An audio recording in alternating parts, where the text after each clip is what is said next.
She was. Should be here.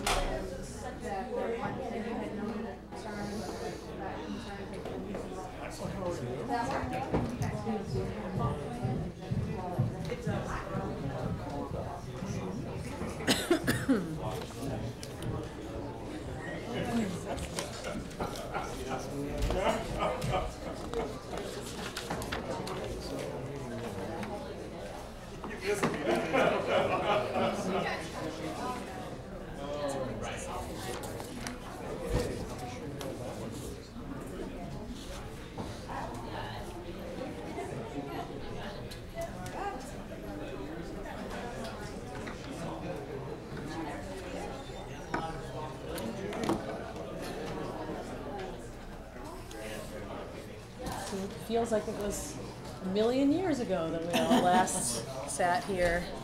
I enjoyed my visit. I did too. I was on vacation.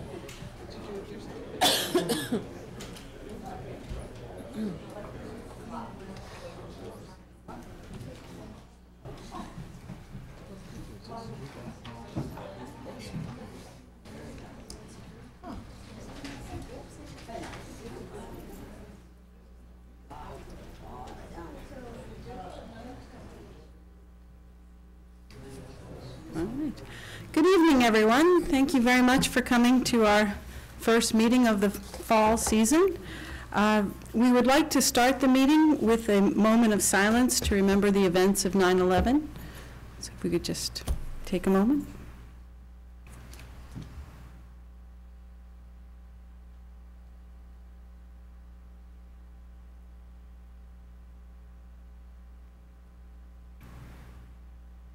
Thank you very much. We'll move on to the roll call. All councilors are here. As everyone is probably aware, we are, Clint Relia took a new position out of state, so we are down to 6 council members at this point until November. Agenda review, we have 2 new orders to attach to the agenda. I'll take a motion to add Order 17-173 and 17-174 to the agenda. So moved. Second. All right. Any discussion? All those in favor of adding these?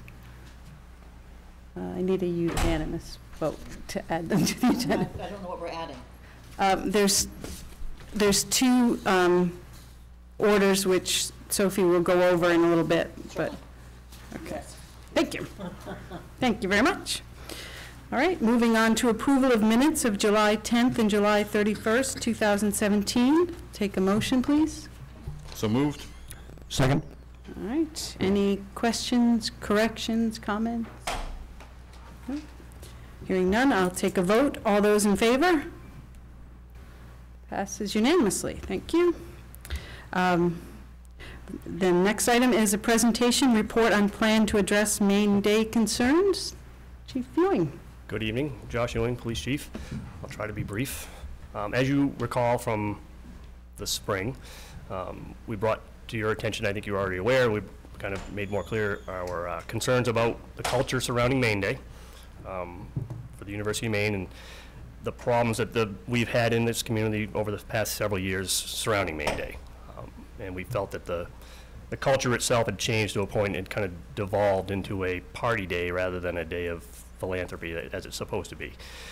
And because we've had several years of large responses from assisting agencies, mutual aid responses to help us quell some of the disturbances we've dealt with, we felt that it was time to approach the university and maybe work together to solve the issue or work towards solving the issue and changing the culture. So we met several times over the summer. We had members of the town administration, the police department, members of the University of Maine administration, community members, landlords and property owners, and I'm not sure who I'm forgetting. And student representation from the student housing as well. And we discussed what we felt the issues were, and we were spot on about what we were seeing for behaviors. And we also discussed what we felt might be causing it. And while there were no fingers pointed, we determined that it's a kind of a culmination of a lot of different issues that have let this devolve to this point. And we came to the conclusion that obviously it's going to be a multi-faceted approach to changing this culture. And what we've reached at this point, the plan would be some consistent messaging from the university to incoming students and current students about what it means to be part of a community and getting along with your neighbors and recognizing that you impact those people around you. Some additional enforcement from the law enforcement side to kind of redirect people's behavior and issue some citations if we need to correct that behavior and to kind of set the guidelines for what's appropriate. And some assistance from the landlords and property owners and management of these properties in their enforcement of their leases. We felt that in some cases maybe their leases could be tightened up a little bit, but in most parts it was really about enforcing their leases on their tenants so that they, again, know what the appropriate behavior is and not to allow some of the parties to get out of hand. So that is the plan. We were invited up to the university to their incoming class. They did a presentation for their incoming class on a number of issues. I was given the opportunity to talk to them about that. I heard additionally from other people that were presenting the same kind of messaging that they are part of a community and they need to act appropriately. We've done some heavy enforcement starting this year, and we will do that on main day as well and the night preceding main day to, again, to show a presence and to set the boundaries for what's appropriate. And we'll see as time goes on. I'm expecting that the landlords will enforce those leases and follow up with their own tenants when they find that properties or apartments are being unruly. I don't know if you want to add anything, Toby? Great. Do you want to take questions from councilors? Or happy to answer questions. Councilors have any questions? I know in the past we've had, at the beginning of school also, issues. It seemed like that wasn't as big a problem this year, or am I just missed it? That it wasn't a specific problem this year? It wasn't as big a problem. I think, so last year and this year, we've had a large visible presence of law enforcement. And we've taken a lot of alcohol away from people and issued a lot of summonses and made quite a few arrests to try and set the tone that what will be tolerated and what won't. So it may already have a slight effect. I don't have a great answer as to why it's, I mean, we are getting complaints. We're not getting as many as usual, but I think also there's nothing but blue lights and police officers out on Thursday and Friday and Saturday nights. So that tends to put a damper on things. To put that into perspective, our special detail is doubling the presence that we normally have, and we have been fortunate to get grant funds, should you accept them, to help offset some of the cost of this additional detail. But our thought was the bigger presence that we could show at the beginning of the school year would alleviate some of the problems later on. But just to keep, I mean, it's not a sustainable model. You can do it for a few weeks, but then we have to go back to the regular shift. And please understand that that enhanced enforcement is not only designed to kind of lower the level of rowdiness and damage of property, but it's in an effort to keep everybody safe. And the new crop of students tend to come in with a lot of freedom that they never had before, and that freedom can lead to some high-risk behaviors. And our goal is to kind of help them be safe whether they want to or not. Thank you, Josh, very much. I just appreciate the work, Josh, you and the town administration have done on this issue. The proactive approach you're taking, I really think we're going in the right direction on it. It may take a few years to kind of get the... Absolutely. It's not a problem that's going to be solved change the overnight. culture, right. Get the kind of the mindset to change and bring in new people that understand how that we expect them to behave. Thank you very much. All right, we will move on to public hearings. The public hearing A was withdrawn by owner, so we'll move on to public hearing B to consider a vitulers license for Marsh Island Brewing, LLC, 2 Main Street. Dave. Good evening. I'm Dave Milan, the Community Development Director. First, I'd like to say welcome back. I'm sure you've been waiting all summer to hear that all of the inspections have been completed, and that there were no issues found, and staff is recommending approval. We've missed that, Dave. I thought you would. Does anyone wish to speak for or against the issuing of this license? Hearing none. Close public hearing B. Move on to public hearing C. To consider a vitulers license for Ledbetter's Orono, 232 Main Street. Dave? All required inspections have been performed, no issues were found, staff's recommending approval. Great, thank you. Anyone wish to speak for or against the issuing of this license? Hearing none. Close public hearing C. Move on to public hearing D. To consider a vitulers license for Waterfront Concerts UMaine Campus. All the required inspections have been performed, no issues were found, and staff is recommending approval. Can you Go ahead. tell me where this is? Is this part of UMaine? It is, well, it's all of the, there are several facilities on the campus, Alphon Arena, at the baseball stadium. All of you made athletics. There you go, all of UMaine athletics facilities. It's the athletic facilities. Okay. Separate from there's two other permits, two other licenses on campus that have Different. an additional license. Okay, great. Anyone wish to speak for or against the issuing of this license? Nope. Close public hearing D. Move on to public hearing E. To consider a mobile unit lunch wagon license to Pompeii Pizza LLC at 2 Main Street. I actually would, the staff would, we've done the inspections of this one, but I'd request that this one, you consider taking this off of the consent agreement agenda at the appropriate time, and because they're waiting, they're before the planning board at next week's meeting. Okay. And so we'd be asking for a conditional license, conditioning obviously that they get their approval from the planning board. Okay. All right. Anyone wish to speak for or against the issuing of this license? Close public hearing E. Move on to public hearing F.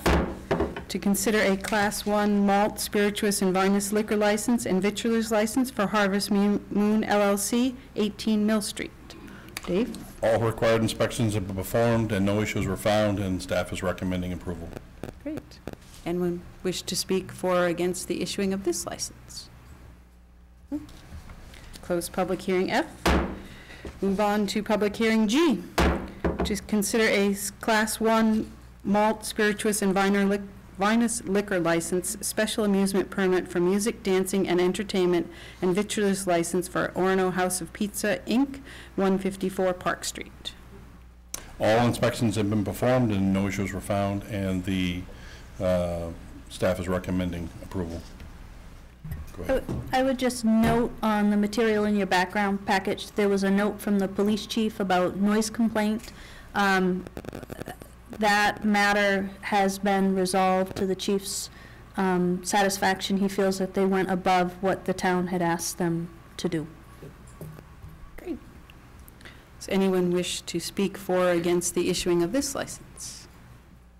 None. Close public hearing G. Move to public hearing H.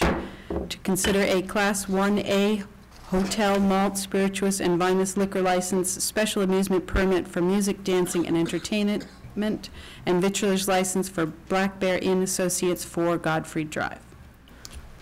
You may see a pattern here. All required inspections have been performed, no issues were found, staff is recommending approval. Great. Does anyone wish to speak for or against the issuing of this license? I will close public hearing H. Move on to public hearing I. To consider an automobile graveyard and/or junkyard permit for LaPointe Enterprises, Inc., 201 Kelly Road. Again, all the inspections, the inspection was performed by the code enforcement officer on August 2nd, and the property was found to be in compliance with all the town ordinances and state laws governing automotive graveyards. Great. Does anyone wish to speak for or against the issuing of this license? Hearing none, I'll close public hearing I.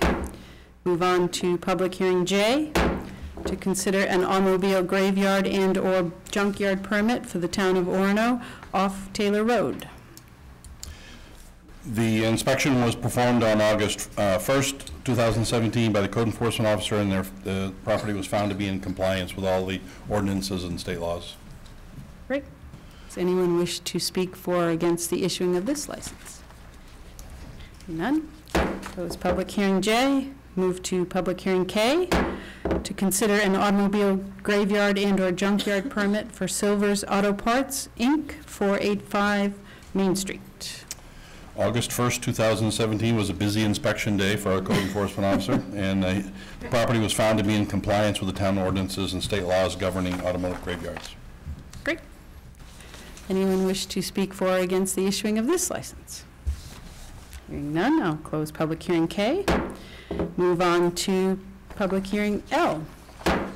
The Maine Municipal Association Model General Assistance Ordinance, Appendices A through D, for the period of October 1st, 2017 to September 30th, 2018, to be in compliance with Title 22 MRSA, Section 43054. That is me. Poor Dave doesn't get. Oh, that would have been fun.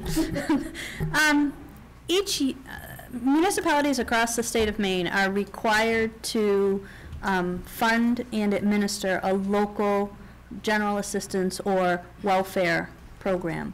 The program is designed to assist community members with short-term, in a short-term fashion, meeting their basic needs. Those basic needs are defined by statute. While it's our ordinance, it is defined by state statute. We don't have a lot of flexibility in the way we administer general assistance, but what we do know is if we don't administer it the way the state prescribes, we don't get our reimbursement, which right now we get reimbursed at 70% of eligible expenses. Each year, the municipal officers are required to hold a public hearing to talk about the general assistance program and to take action on the new appendices. And what those appendices are the maximums that are allowed by state law. Council could make changes to those, but understand we're only going to get reimbursed based on what is in state law. And if you wanted to change, for example, the housing maximum, we would have to undertake a study, which we have not done, and be able to document why that number is different than what the state has provided us.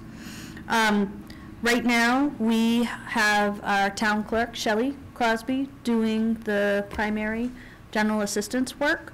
Last year, we saw approximately 20, we provided assistance to approximately 20 households for a total of about $2,000. So this is not something that we get a lot of call for. Talking with Shelley, though, she felt like the maximums made sense for the people that were, that the program was created to assist. So it's about a 1.6% increase over last year's maximum, so it's not a lot. And Shelley is here to answer any questions. Shelley, do you have anything to add before I ask the public for comment? The only comment that I would add is we have a very generous community that really steps up for folks that may need some assistance to bridge gaps. We also have a very good business community in regards to landlord and renting, because a lot of times I can make phone calls and we can help out a family that might be in need. So we're very blessed that we have such generous people living here in Orono. Great. Does anyone wish to comment on these rules and regulations? No? Thank you, Shelley. Thank you. We will close public hearing L, and we will move on to public hearing M. An ordinance amendment to the Town of Orono Ordinances, Chapter 28, Personnel, Section 28-828, Holidays, to rename Columbus Day to Indigenous Peoples' Day. This was brought to council by Norma Emma Mallory. She met with us committee in July to discuss a request to proclaim the second Monday in October Indigenous Peoples' Day. As a result of the discussion, the council committee voted to move the proposal to revise the Orono Personnel Ordinance to recognize that the town, ask the town to recognize Indigenous Peoples' Day as the holiday in the ordinances. So I think we have several people that want to comment on it. We're going to take comments for about 30 minutes. We would ask that people try and keep their comments to about 3 minutes. And if someone has said exactly what you were going to say, we would ask you to just possibly either say something different or refrain from speaking.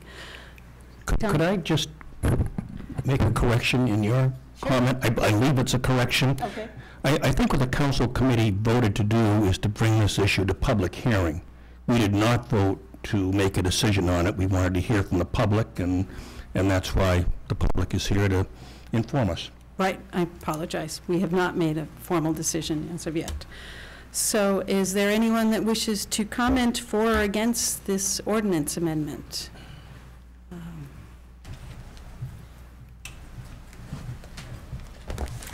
Good evening.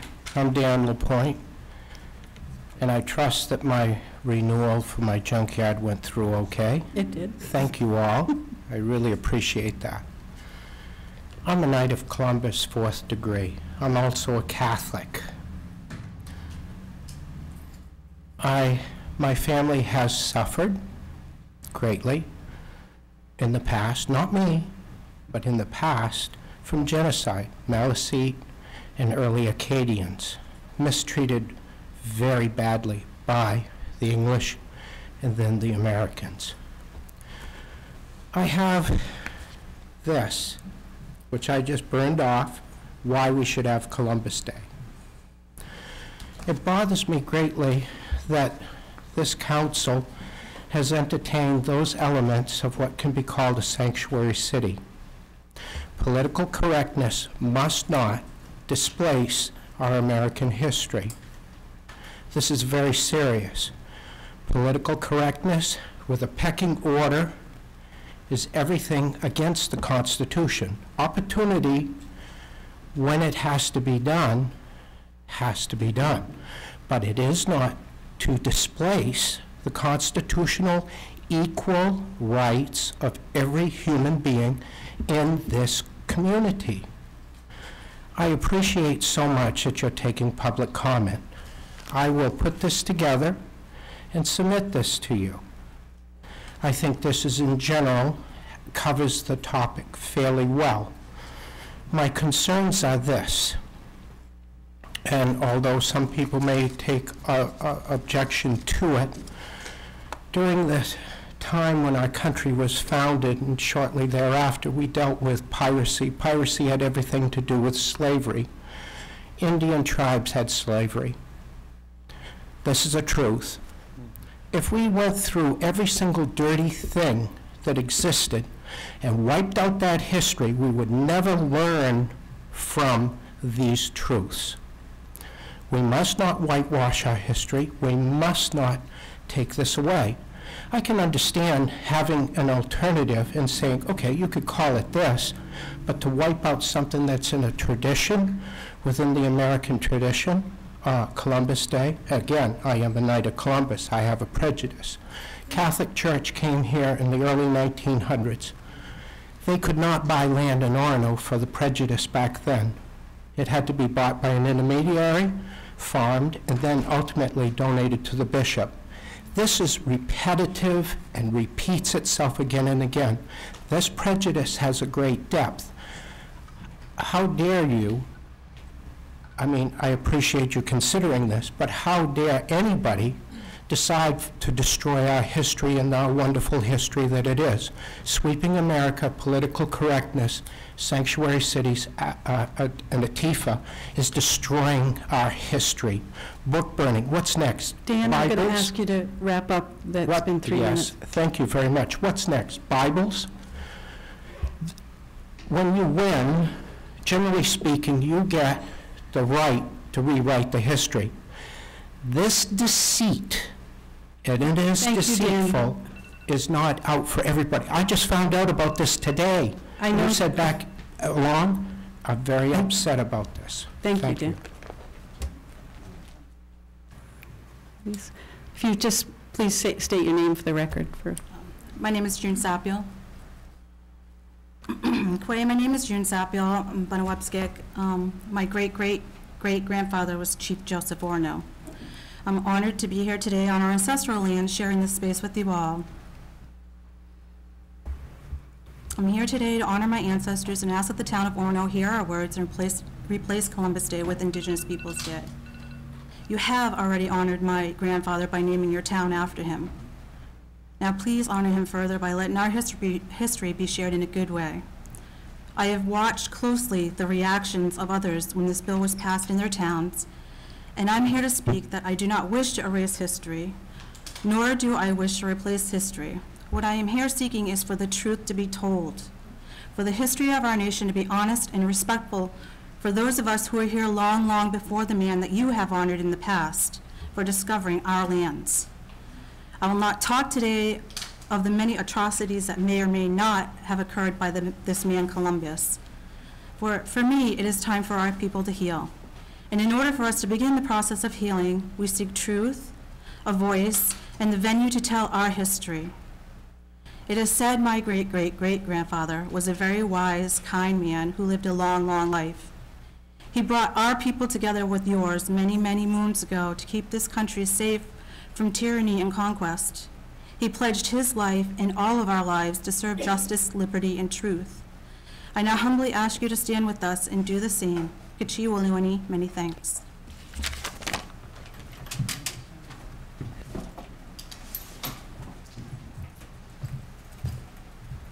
Hello, Susan Whitmore. I didn't hear about Indigenous Peoples Day until Bangor last month, Bangor's Council. And since then, I've read that the entire state of California has declared Indigenous Peoples Day. I myself am still a little unsettled in my thoughts about it. And considering the history timeline, there's 1500, Columbus was exploring, he was also a scientist, and also colonizing for Spain. That's not America, that was for Spain. Followed by 1600, the Pilgrims settling with Plymouth Rock. 1700s, we've got Independence Day. And 1909, that's the year Geronimo passed away. So, yeah, America has history, and it is diverse. However, it does kind of seem like a rewrite of history to completely eliminate Columbus Day. And I'm going to drop one here, but I think a lot of people may take it as a kind of kill Whitey type of move to just erase one holiday and totally replace it. And logically, I myself think that both holidays should be recognized. Thank you very much, Susan.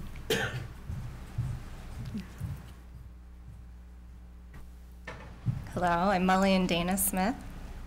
I'm an elected council member for the Penobscot Nation, and on behalf of the tribe, I just want to thank you all for having us here tonight to share our comments with you. This is a really important step that I'm very glad we're all taking together, and I do see it as a unifying movement, one that brings out a lot of emotion on both sides for sure. So I commend your bravery for bringing this to the full council and for your public comment.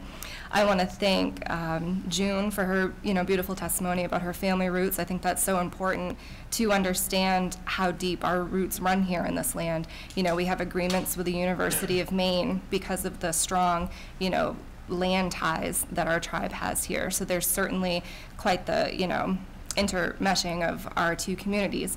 So it only makes sense we would approach these things together. I would like to thank Emma Mallory for all her hard work getting it here and being a very strong ally for our people. It's very, very important, to make those bridges. I want to thank my kids for being out on a school night, so I'll keep it brief.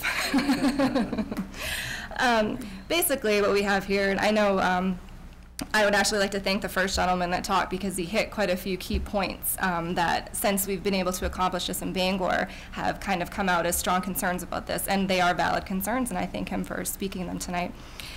I guess what I'd like to say is you can't erase history. It happened. I stubbed my toe last week, and even if I don't talk about it, it doesn't mean it doesn't happen. We all know everything that Hitler did. We know his contributions. We know the chaos he created. We know the destruction. We don't celebrate him with a holiday. Native people view Christopher Columbus in that same light. It was the symbolic beginning of the attempted genocide of our race. And I don't think that's something that we can gloss over, and I don't think it's something that we should be expected to swallow and be okay with. I tell people, Native people, Indigenous people, we aren't supposed to be here. So the fact that I can sit here, with my relatives, with my tribal people, with my children, who happen to have blood in them of all 4 Wabanaki tribes, my children are miracles. We are our ancestors' dreams come true. So we need to acknowledge, that it's powerful for us to have this voice here, to ask for these things. And I don't take that for granted. I don't take that lightly.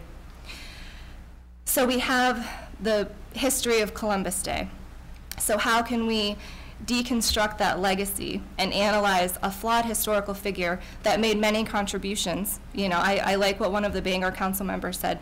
He was taught that Columbus Day was a celebration of exploration, and the audacity of exploration, I think he says. So it's, we have this adventurous spirit. And those things are commendable, and it's good. And obviously, there is contact here between the two races, between the Indigenous people and the, New World and the, colonizers. So we have this history of contact, and we have things that happened, good and bad.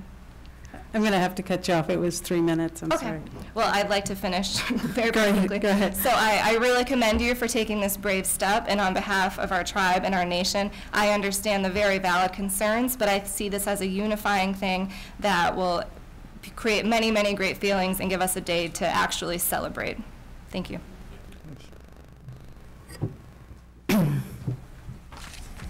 Good evening. My name is Darren Ranko, and I'm a 1989 graduate of Orono High School.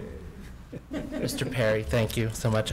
I'm also a member of the Penobscot Nation. I'm an associate professor of anthropology and chair of Native American programs at the University of Maine. So, Mr. Perry, things can happen. Good for us. Surprise. I'm here to speak in support of Indigenous Peoples Day, and I've foregone my 42-slide PowerPoint presentation to keep it into time for all of you. You can't ask people with PhDs to get up and just be brief. As a Penobscot educator, I can say that one of the key elements of success for all students, including Native American students, is to see themselves represented in their curriculum. Indigenous Peoples Day is just one small avenue to ensure this. Maine has a rich and complicated Indigenous history and contemporary cultures, and the official recognition of this presence opens up untold avenues for further recognition and understanding, which further buoys state law requirements to include Maine Wabanaki history and culture in all aspects of our curriculum. And thanks to Donna Loring and others who helped establish that legal requirement in 2001. The immediacy of this place-based educational opportunity is far more compelling and integral to our state than Columbus, who never came close to setting foot in the state of Maine or the United States of America. If Columbus is a compelling figure for Mainers for whatever reason, and I think we heard some reasons why that might be, I think it would be interesting to include him as part of the larger discussion around Indigenous Peoples Day. Teaching about the complicated context between cultures from the point of view of Indigenous people is a valuable educational opportunity and has lessons beyond history and civics classes. Columbus as discoverer is incorrect both from a European perspective, others became before and after, and from a global perspective. You cannot discover a place where people already live. As an advocate for Indigenous people in our state and beyond, I also believe that mutual understanding and education are the pathways to healing wounds and creating a more just society. Indigenous Peoples Day creates opportunities for this, as each town, school district, and educator finds their way to engage with Indigenous people each October. The enemy of progress is always a lack of understanding, and our children and the general public will greatly benefit from these opportunities for education and sharing created by this day. Finally, as a researcher, I am hopeful for the positive impacts of this holiday. Even compared to some of our neighbors in New England, the profile and history of contemporary Indigenous people in our state is not well understood. I am saddened that many of my fellow citizens only know Native people through one or more controversies in the media, without a context or understanding of who we are and how we contribute to the rich tapestry of culture and history that defines our state. Thank you very much for your time and opportunity. Thank you very much.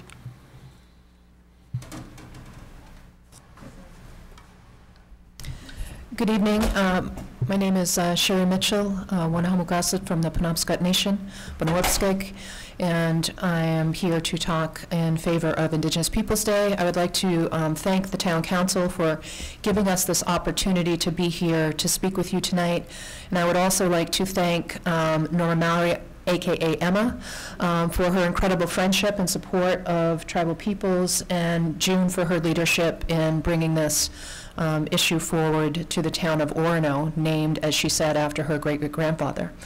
I think that what we started out with in the discussion is an important point, because we're talking about the rewriting of history. And if we're going to talk about the rewriting of history, then we have to go back to the very beginning. Christopher Columbus never stepped foot in the United States of America. He was never present in this country. The placement of him as a leader within the United States, as a founder or discoverer of this country, is a fallacy, and it is a rewriting of history that glorifies one of the individuals who has been responsible for some of the worst crimes against humanity. In fact, shortly after he arrived in the Caribbean, he was recalled to Spain and faced charges for crimes against humanity.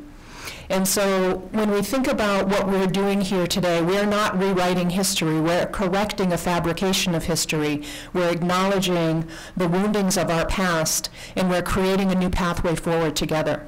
Symbols are very, very important, as we've seen in recent months. Symbols set the tone for how we respond to one another. Symbols set the tone for what we glorify, what we honor.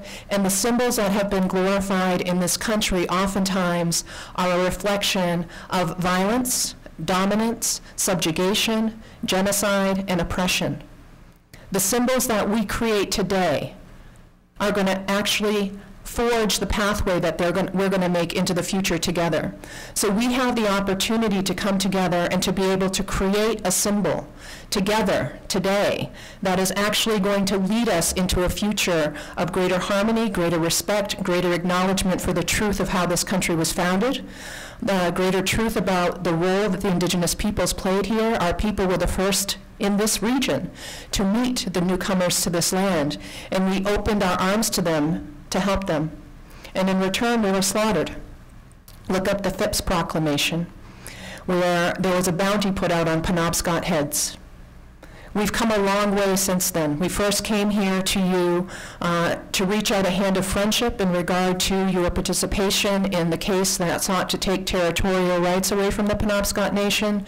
We began renewing a friendship, forging a new relationship with the town of Orono, and I'd like to see this as an extension of the friendship that began at that time, the forging of a new pathway forward together, and the creation of new symbols of honor and integrity for the future generations to follow, because we are the ones who are going to be the ancestors of those future generations.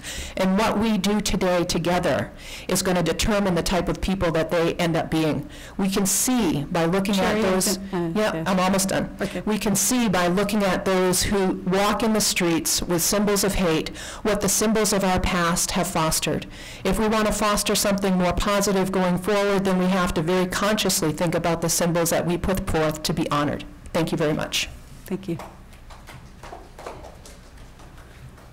Ryan. Hi, my name is Ryan Tipping. I live on Main Street, and I'm here to speak in favor of the change. I brought a book with me, Lies My Teacher Told Me, and I just have to put a conflict of interest. Counselor Spitz actually bought this book for me when I was 15, and I was it was prescribed summer reading in a class, AP US History at Orono High School. I was class of 2004, so it was a little bit, I don't think you were superintendent back then. But the reason I brought this book is because the third chapter actually covers pretty in depth how not only Christopher Columbus is taught in a whitewashed way right now, but how deeply, even in textbooks across the country, the 12 most read textbooks in American history classes, how deeply flawed the teaching of what actually happened is. I think this is a great step to actually reach out and try and push back on some of that. I'm just going to read one little paragraph. I'm not going to be here for long. Christopher Columbus introduced two phenomena that revolutionized race relations and transformed the modern era: the taking of land, wealth, and labor from indigenous peoples, leading to their near extermination, and the transatlantic slave trade, which created a racial underclass.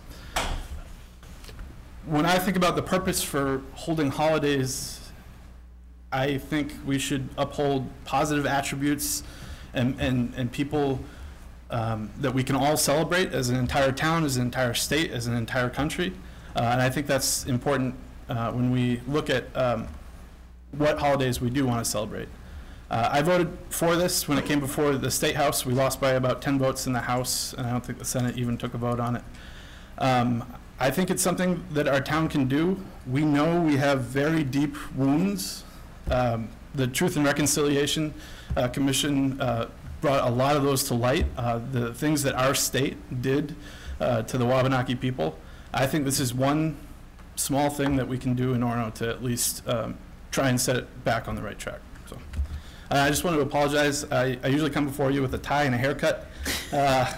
Apparently having a newborn, you have to sacrifice some things. Haircuts. I hope she... You didn't fall asleep, so... I hope she goes to Orono High. I hope she takes AP US History, and I hope she has a great chance to have discussions like these. And this is why I love living in the town of Orono. So thanks for the opportunity. Thank you very much, Ryan.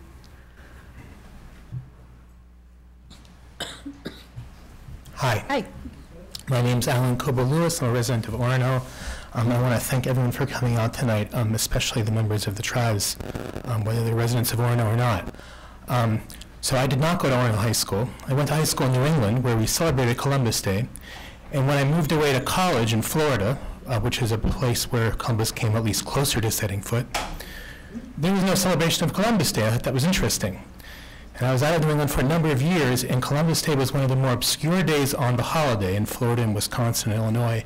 Among the holidays that I suppose someone was celebrating, but most people weren't, and most businesses weren't closed for.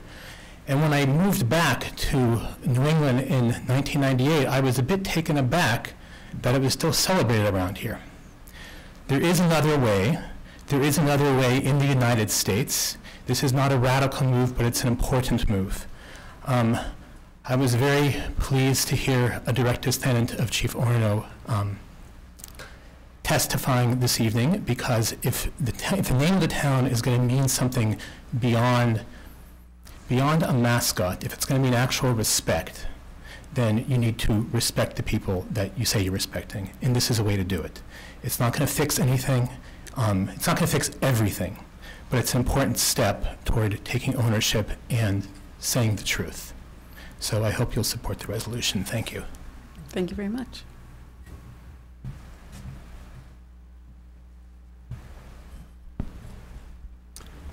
Good evening. Good evening. Thank you for taking up this consideration of the change of the name of the holiday. My name is John Mattis. I am a 30-year resident of the town of Orono and served for 30 years on the faculty of the University of Maine. During that time, I was honored to be asked to chair a committee of faculty members and Native staff and students that created the Native American Studies program at the University of Maine, and it has provided coursework for now thousands of students to learn about Native American history and culture.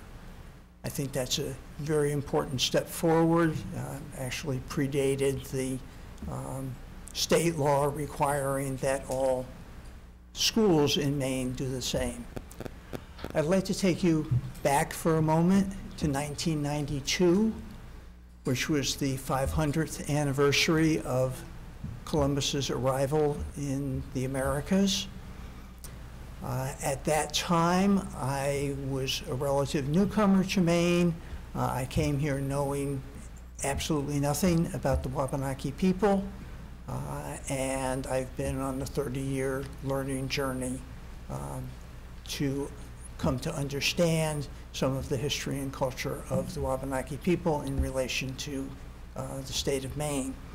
Part of that journey in 1992 was to attend a 3-day workshop at the University of New England in Biddeford that was devoted to examining Columbus's legacy for Native people from a Native perspective. And I learned a great deal, much of which is summarized in this t-shirt that I bought at that workshop. It's more or less in the form of a yin-yang kind of figure, but instead it's talking about Native people's experiences of Columbus and his legacy and the colonialism and the mentality of racism that went along with that. So the dark side of this image, I'll read it for you, represents genocide, racism, destruction, and oppression that was visited on Native people as a result of Columbus and the ideologies that he represented and still represents today. The light side of this image, caring, resistance, survival, sharing, healing, and hope. Native people are still with us in spite of all that Columbus and people like him did. And it's because of the fact that there were people who upheld that light in the darkness that Native people are still among us today. I have to ask you to wrap it up, sir. I think the council has an opportunity to either vote on the side of the darkness, of continuing Columbus's legacy, or to vote on the side of the light to bring a new dawn to this town in terms of how we think about Columbus and how we think about our neighbors who are Native people. So I urge you to make the change. Thank you very much for your attention. Thank you. I'm very impressed that you still have a t-shirt from 1992. Yeah. Hello again. I'm Norma Mallory, and I go by Emma McHalen. I wanted to thank you so much for our discussion in July. It was such a qualitative, respectful, and compassionate discussion, and you were so well informed. You really read the materials that we sent you, and I know that you have a file that's about 2 inches thick of supportive emails, which is so edifying. And I think it was the attitude that you had toward power. And I think when we look at what this is all about, it's about how we wield power at the very bottom framework of it.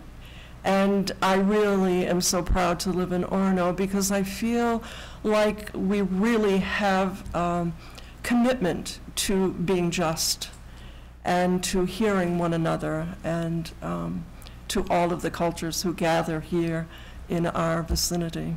So thank you for that. I have a letter here signed by about 150 people, and it's very short, so I will read it. Columbus Day is a holiday which represents brutality, domination, death, loss of land and family, and suppression of culture, spirituality, and languages for the First Nations people of this land. I therefore support the Orono Town Council's proposal to change the name of the Monday, October holiday from Columbus Day to Indigenous Peoples' Day. This is really a step toward acknowledging and honoring the first peoples of this land.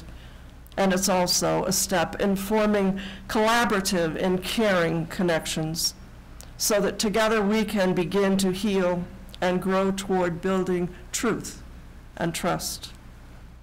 In this time of racism and chaos, it demonstrates that here in our community we believe in justice, compassion, and equity for all. And this would be consistent with the kind and egalitarian legacy of Chief Joseph Orono, for whom our town was named. Thank you. Thank you very much. Good evening. I'm Phil Brzee, retired professor in education, and I was the director of the Peace and Reconciliation Studies program also at the University of Maine. I will keep this very short. I've done a lot of reading and reflecting over several decades on this issue. I've taught about it for years at the University of Maine. I've had students, many of them non-native students, who know nothing about the whole idea of around Columbus and what he did and what he didn't do. And I believe it is way past time to make this change. It is time for non-native folks to acknowledge the terrible history that surrounds Columbus and Columbus Day, and in so doing, begin to make amends to native peoples. So I highly recommend you to accept this amendment. Thank you. Thank you very much. Hi, my name is Margot Lukens. I'm professor of English at the University of Maine. I live in Orono. And I want to thank you all for bringing this issue to public comment. I also want to say I'm here to talk in favor of Indigenous Peoples' Day because this is the kind of town that I want to live in. And I am sympathetic with people who would be sad or angry at the change from Columbus Day to Indigenous Peoples' Day. There's often an emotional reaction to change or to a feeling of loss or something being different. But it's time that we acknowledge the real experiences of the original people of the Americas in colonization. Now, my grad students last week were reading the 4 voyages of Christopher Columbus that were first chronicled by Bartolomé de las Casas, and his work was published in 1547. What he recorded was that Columbus's attitude was that the only wealth of the country was in human inhabitants, and that enslavement of the people, either here in the Americas or in Spain, would be the way to reap the wealth. But even that even offended the sovereigns back in Spain. Columbus and others like him were operating on the basis of the doctrine of discovery. And this was authority decreed by medieval popes, and it gave them, the explorers, the right to take lands and wealth and to enslave people who were not Christians. On this basis, Europeans and then Euro-Americans became wealthy on the loss experienced by Native Americans and eventually Africans as well. Many churches in the United States have repudiated this doctrine as an illegitimate basis for the domination of people in the Americas. In Orono, where our major business is education, from kindergarten all the way to the PhD, we ought to lead the municipalities in our state to align our October holiday with a moral stance of historical consciousness rather than unconsciousness. Thank you very much. Thank you.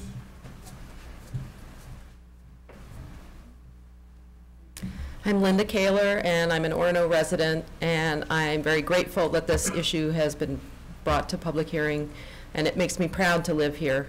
And much of what I wanted to say has already been said, but I just wanted to add that right now in the South, there are battles going on over statues and celebrations of people who represent slavery and taking down the statues of people who represent that oppression. And this feels like the same thing, that Christopher Columbus represents the oppression and the genocide of millions of people who lived here before he got here. And it seems like a step in the direction of healing for us to end that holiday and begin celebrating the people who lived here for thousands of years before Christopher Columbus. Thank you. Good evening. My name is Steve Dexter, Orono class of 1976, so I have a few of you beat. Not Danny, though. I also teach in Old Town. I'm not a Christopher Columbus fan, never was. I think the day was not something had any relevance. But I would like to say that as a teacher, I like to play devil's advocate. And one of the things I want to say is that when I tell my students, when we talk about indigenous people, I say, well, think of this. The U.S. Army,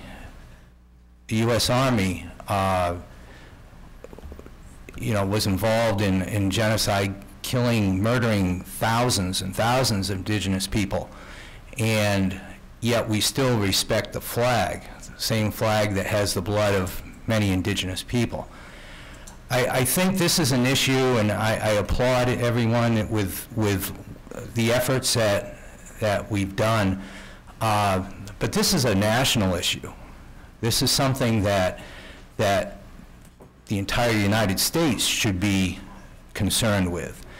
I think there should be a day, an Indigenous Peoples Day, but I fear that if you replace a holiday that we already have, because of tradition mainly, that it could develop into what's already developed in the South with the statues. So I think we have to be careful, and again, I applaud the efforts here. It's like the Articles of Confederation, where states, when they decided they wanted to do what they wanted to do, regardless of what the national government wanted, it started to break us apart. And so I think we're heading in the right direction, but I think we need to think larger. I think we need to make this a national movement, not necessarily a local movement. Thank you. Thank you very much. We'll take a couple more comments and then wrap it up. Hi, I'm Lori Osher. I'm an Orono resident, and like Alan Cobo-Lewis, I came to the university to be a faculty member. Came to Maine to be a university faculty member, and I lived in many other states. And while I was working on my PhD at Berkeley, the town of Berkeley voted to, it was the 500th anniversary of Columbus's arrival in the northern hemisphere, this hemisphere, and the town of Berkeley voted to change the name of the holiday that was being celebrated from Columbus Day to Indigenous Peoples Day. And like Orono, Berkeley is a town that is a place for education. It's known internationally as a place for education, and one of the ways that the local townspeople stood up to educate about the importance of valuing the people who were here. And we have not done a lot of that in America to make statements. So I guess I believe that Steve is correct, that our whole country should probably be making this move. But I don't agree with the idea that we would wait until it does it at a national level, because Ryan Tipping even said that it went to the state, and there were 10 votes short in the House, and yet I'm pleased that our representative was one of the people saying it would be a great idea at the state level to change the name. And it's been 25 years since Berkeley did it, and like Alan, when I got here, I was kind of surprised that it hadn't happened already, and I think it's wonderful that you're taking it on. And that you're allowing public comment, and I think that Maine says I lead, Dirigo, and I think that in this case, Orono should be a leader, identifying to the state at the state level that this is, like Bangor has been a leader, that this is an important step to take. Thank you. Thank you very much.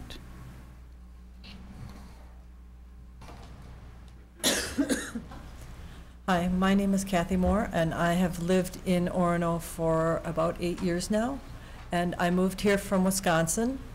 And one of the differences between there and here is that there is this amazing opportunity to get to know the people who have lived here all along, and who have stayed and who have survived.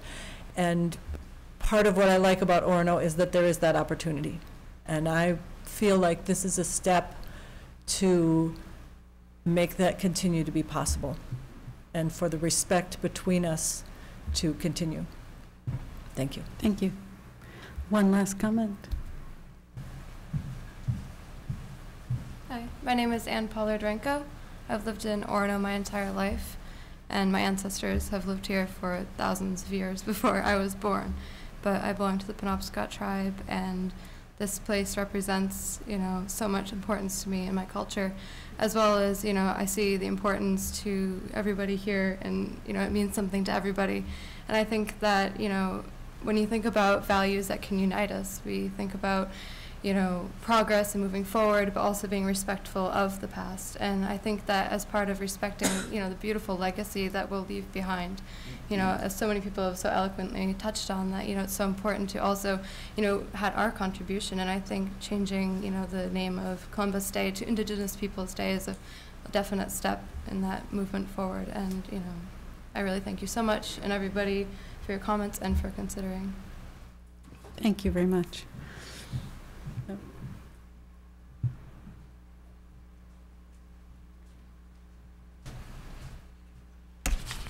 Stuart Dexter, 3 Fernwood Street, Orono, Maine. First, I'd say I haven't heard a lot of people saying their address, which I think is proper. I hate to disappoint you by not saying something. If I come to the meetings, you know I'm going to say something. And also, I might add that the speakers, the hearing isn't working good. We got to spend a little of the tax money, but I'll get to that on public comments. I'm sorry that you people are put in a position that you're in right now, and you're not going to come out a winner. Nobody's going to come out a winner on this, whether you change the name or whether you don't. And I'll tell you how I feel on it, and you probably already know. It's, again, a lot of things have been said here, and I'm probably going to say the same thing because of the hearing. So it's not all my fault. This is, as I see it, a part of rewriting history. And I have done more history checking the last couple of days than I did when I was in high school. And I've learned more about Christopher Columbus than I ever thought I would know. A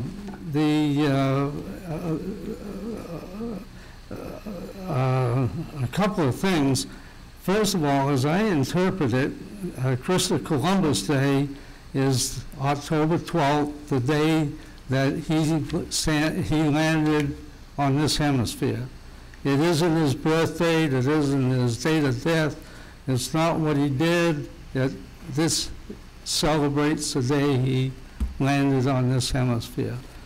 And I think you can't lose history.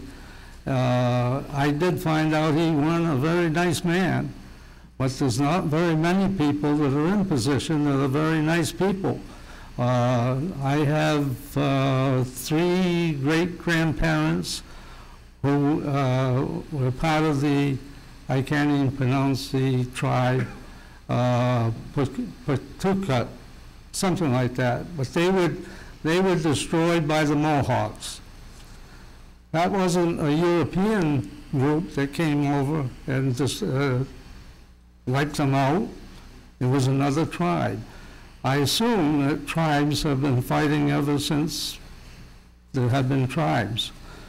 And I know that the Europeans have not done well either. Now, getting back to October 12th, There is, and I'm not going to pronounce it because I can't say indigenous, but you know what I mean. August 8th is the International Day of the World's Indigenous People. Now, there is a day for that already.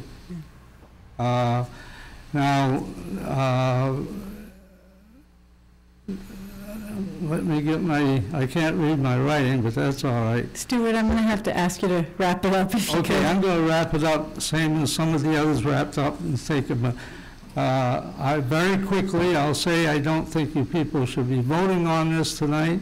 I think there should be a public hearing where you aren't limited to a 30-minute discussion on a subject that I see that is most important as this.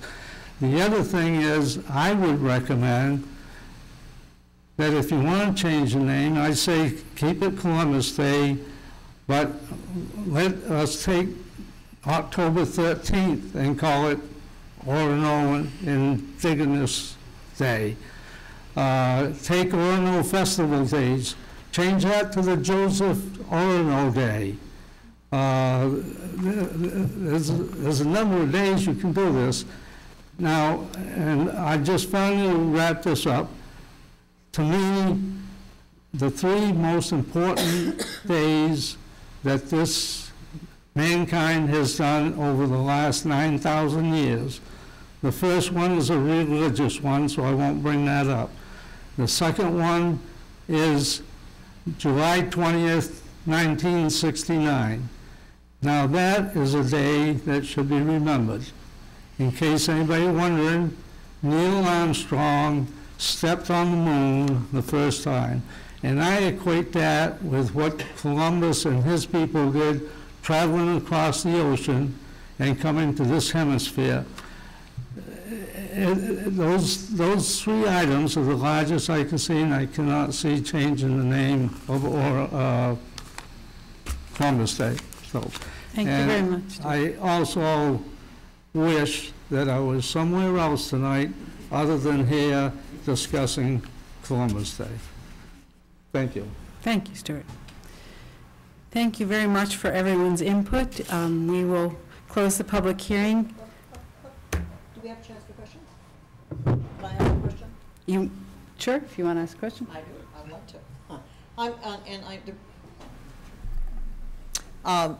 I have a little history with the town of Orono, too. From what I've been told in my family, that Chief Joseph Orono actually gave Marsh Island to one of my great-great-greats, uncles or grandfathers or whatever, which is irrelevant, actually. My question is, what about the United Nations passed Indigenous Peoples' Day? It's sometime in August 9th or so, or August 8th or something like that. Why isn't that a good thing? Why is it that we need another day, or that day has not been taken and made, built Indigenous Peoples Month around? Why hasn't that been chosen? Is there a reason for that?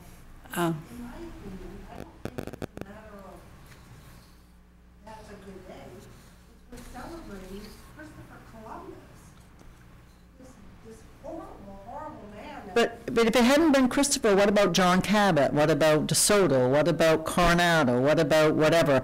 I mean, people came. It's a sad thing. It's 500 years ago. Mores were different. Our examples were different. It was a whole different thing. I'm not a person here that says Columbus necessarily should be honored. What I don't understand is, if you have this United Nations Day, which is a world day, I mean, because when Columbus came, it wasn't just the Americans that were, North Americans, the United States of America that were affected. I mean, the indigenous tribes in South America and Central America were also impacted by this.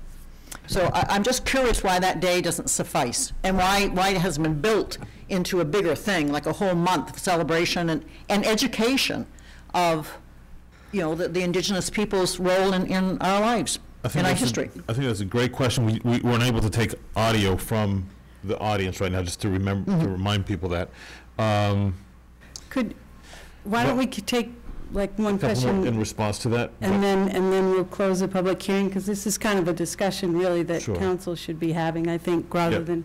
but if Absolutely. Seeing I'm as ready Judy- for that, too. But that question is important to me because they're the only ones that can answer it. Okay, so if someone feels the need to answer. I would hope someone would. Well, I'll reiterate. I mean, Columbus was from Spain. Pilgrims were from England.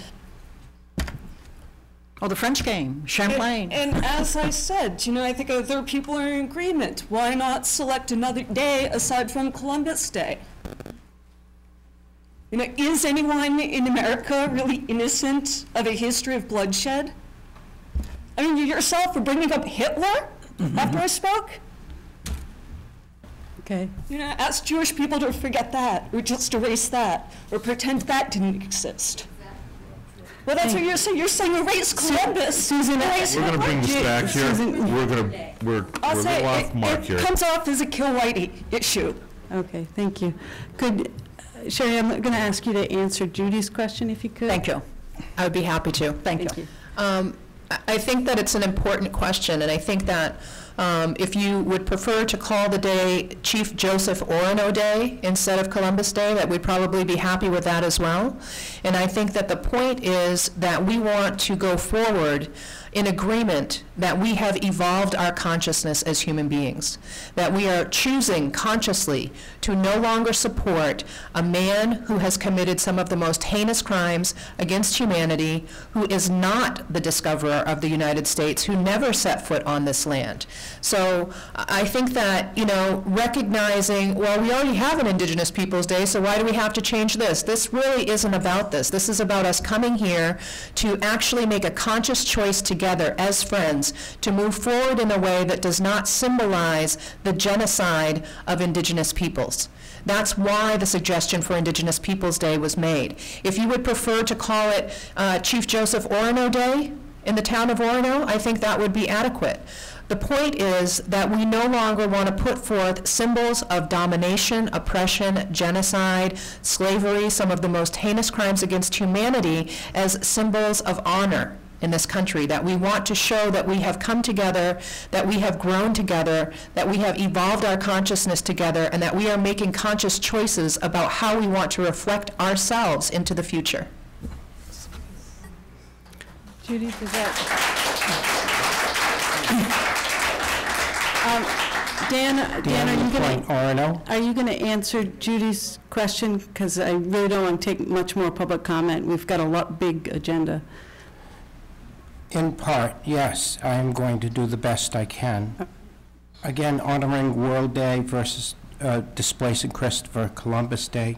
Indian wars, massacring other Indian tribes. Need we erase them for history? The world was different then. That is a great truth. And the problem is this political correctness. The hate hurts my heart. We can't rewrite our history. It is what it is. Doesn't matter what it is, but that we learn from it. And your authority, in part, stems for we the people. We asked you under law to obey the law as they are. Our state, our nation. We didn't ask you to change the laws. We didn't really give you that authority. We the people, if one person is upset with this within the community, that's wrong.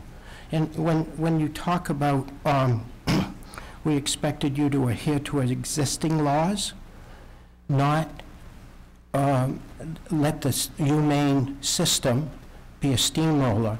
Indian Island, which, excuse me, the Penobscot Nation, is not in Orono.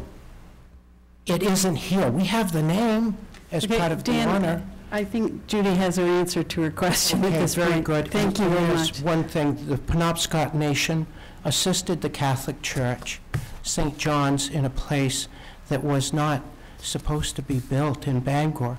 The oppression against us having religious freedom here, the Penobscot people camped out on that site to protect it for us so that we could worship here.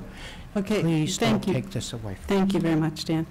I think we have enough comment to answer Judy's question. Unless you have something to answer, because I'm still not understanding why, but go ahead. Yeah, so I think, just to clarify my points that I made earlier too, that it's not about getting rid of Columbus Day. And also, I'm pretty sure that the official legal name of President's Day is actually Washington's birthday. So we already do this thing with holidays in terms of how we label them locally. And I think that it is part of the consciousness and a correcting of history that's both about our values as a community and about a better understanding and education for our community and our children, that we would, on purpose, you know, have this as a discussion around it with Columbus Day, as we know that it is obviously the legal federal holiday, but by recognizing for your community, you're making a statement about education, and you're making a statement about values that I think is really powerful to express to everyone here, and I think it's actually more consistent with this, you know, what we want to be and who we are for future generations and as well. So I think that it is conscious that we're not going after the, you know, whatever international day, that we're actually trying to reframe, not get rid of history, but to reframe and rethink how we understand the legacy of contact, Columbus, whatever it is that we think is critical to Columbus Day. So that's my thought. Thanks. Susan, we've had enough comment at this point. Thank you. No, I'm sorry. Okay, we're going to close public hearing M. Council will have discussion a little bit later in the agenda because we have one more hearing to go through. So public hearing N, to allow the consolidation of polling places for federal and state elections to a central polling place, UMaine, New Balance Fieldhouse, and Memorial Gym, while the university is in regular session. When the university is not in regular session or is on break, state, primary, and municipal elections shall be held in the council chambers in keeping with historic practice, pending approval from the Secretary of State. Shelley. Yes. So as you know, last year for the presidential election, we held it at the UMaine Fieldhouse. That was an exploratory election where we wanted to see how bringing all of the polling places together in one centralized location would work. And those of you that participated or went up to the university or talked to residents got different reasons for how it could work, or maybe how it may have been an inconvenience, such as the longer walking in through the building. But all in all, the pre-planning and the strategic placement of having the bus system, as well as having the absentee voting up to the election, ended up having that election be a smooth process. The reason that we did that was we needed to look at our resources. We needed to look at our staffing, the costs of elections, and how might Orono go forward streamlining our elections process so that it would make more sense and we would have the integrity of the election process stand strong. I met with the council committee back, I believe it was last month. Thank you for that opportunity. We had some really good dialogue about some things that were concerns, and I'd like to report on some of those topics. I have been working with the University of Maine management system to look at the feasibility of entering into an informal agreement of the next 5 years for any type of large-scale federal or state election. That primarily on a timeline would really put you at the November election. The goal would be to have that centralized location being the UMaine Fieldhouse. And the reason that was selected was because it worked so well last November, and because when we look at the Memorial Union, as previously used, that space had been reallocated. So really, the University Fieldhouse is the best option for ease of anyone who has an ADA need, for ease of parking, for ease of the bus route system, and then for ease of setup and takedown. The university system has been very gracious. They have said that as far as the rental of the building, they are going to waive that. So that would be a huge bonus for us when we look at the cost of the election. And then as far as holding the election there, it would allow us the opportunity to bring all of the polling places, the wards, the precincts together, as well as the election staff, so that we could cross-train all election staff. So when it comes to manning that election, we are not shortchanged and we don't have folks running between two different polling places, which in the past has been problematic, especially when you have a voter who maybe has volleyed between two locations and has a special circumstance, and the clerk has to be there to work alongside the warden. I am happy to report that I have been told by the Community Connector that they are willing to partner with this informal agreement. So at this moment, all parties are coming to the table, rolling up their sleeves and seeing what we can do to get things done. As far as any local election or any small-scale state election, I am working with the state of Maine to see if we can secure the council chambers as the secondary polling location, so that when the regular session of the university system is not in session, then our Orono residents would have to come to the council chambers rather than have to head to the university. Does anyone have any questions? I just want to clarify. Council had asked for a formal agreement. We are working on a formal agreement, so a written agreement to be signed for 5 years, not an informal agreement. I'm sorry, I'm calling it informal.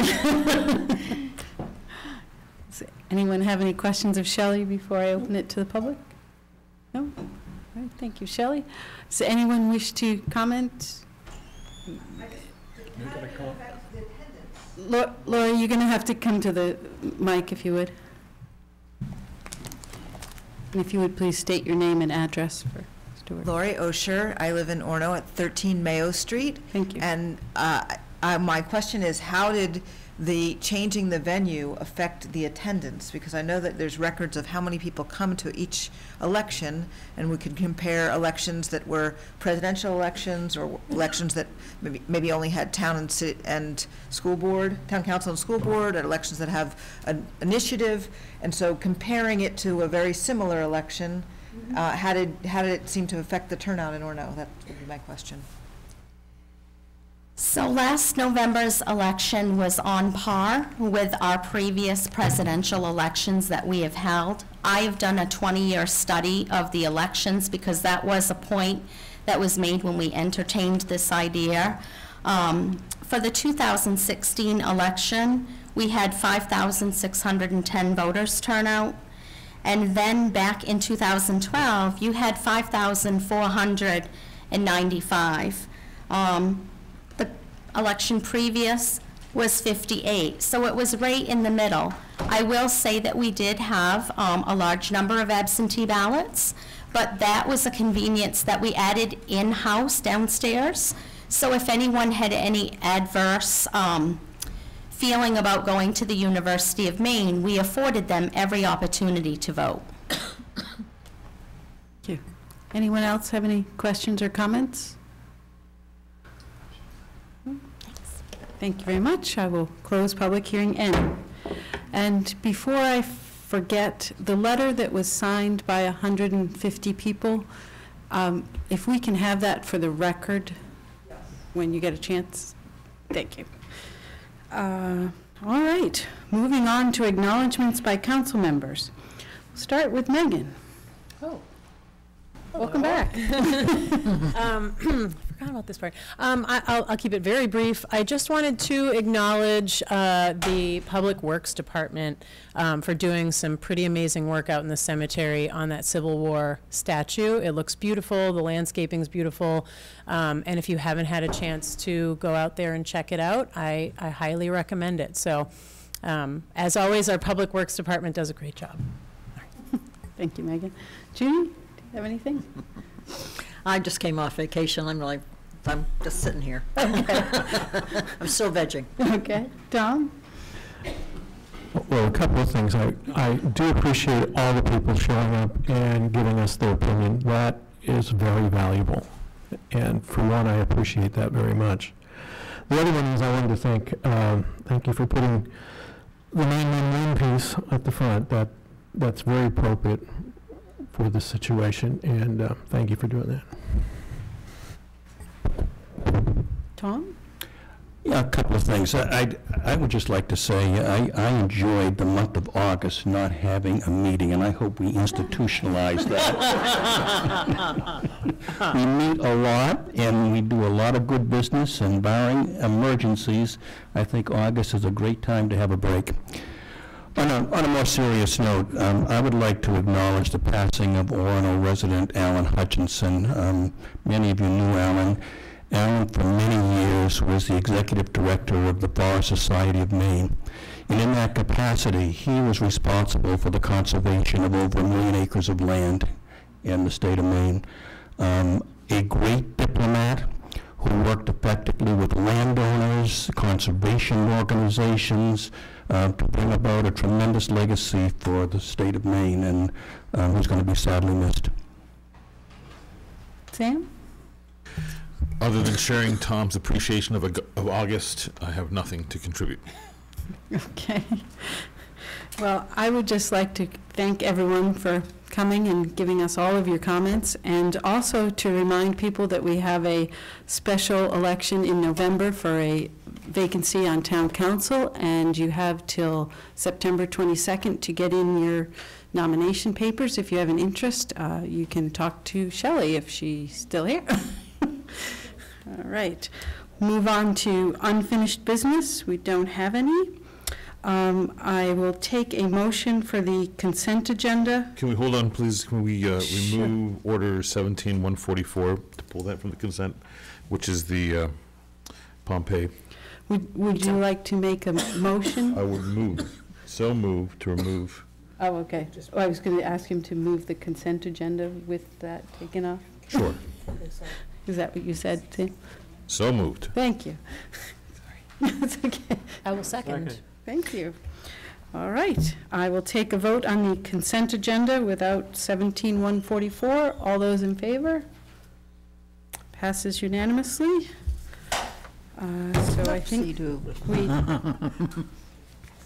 So I think we take up 17-144 now under new business. Is Dave coming back up for this, or do you want me to, how do you want me to do this? I'll take a motion to move Order 17-144, order approving a mobile unit lunch wagon license to Pompeii Pizza LLC at 2 Main Street. I'll take a motion. So moved. And second, all right. And What is the motion? So the As I recall, Dave was asking us to make that motion conditional upon planning board approval.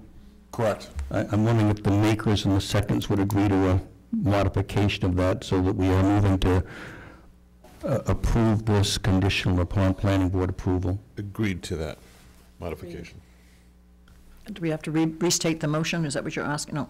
Okay. No, nope. Nancy's got it in the notes. Nancy's very clear. Okay. I guess that's all we needed for you, Dave. In that, is Order 17-152 part of the consent? I think it is. Yes, it is. Could you just, if you don't mind, explain to myself and the audience how, was this a plus change for us in the school board's assessment, or is it a negative? How did that actually work out? Do you remember? Do I remember? Of course I remember. The RSU. Actually, can we just take a vote on 17-144 and then you can? Oh, I'm sorry, I thought we did. No, we didn't. Oh, I apologize. So, all those in favor of Order 17-144 as conditioned? Passes unanimous. Excuse me, Cindy, I'm sorry. That's all right. Now you can go, Sophie. I apologize. That's right.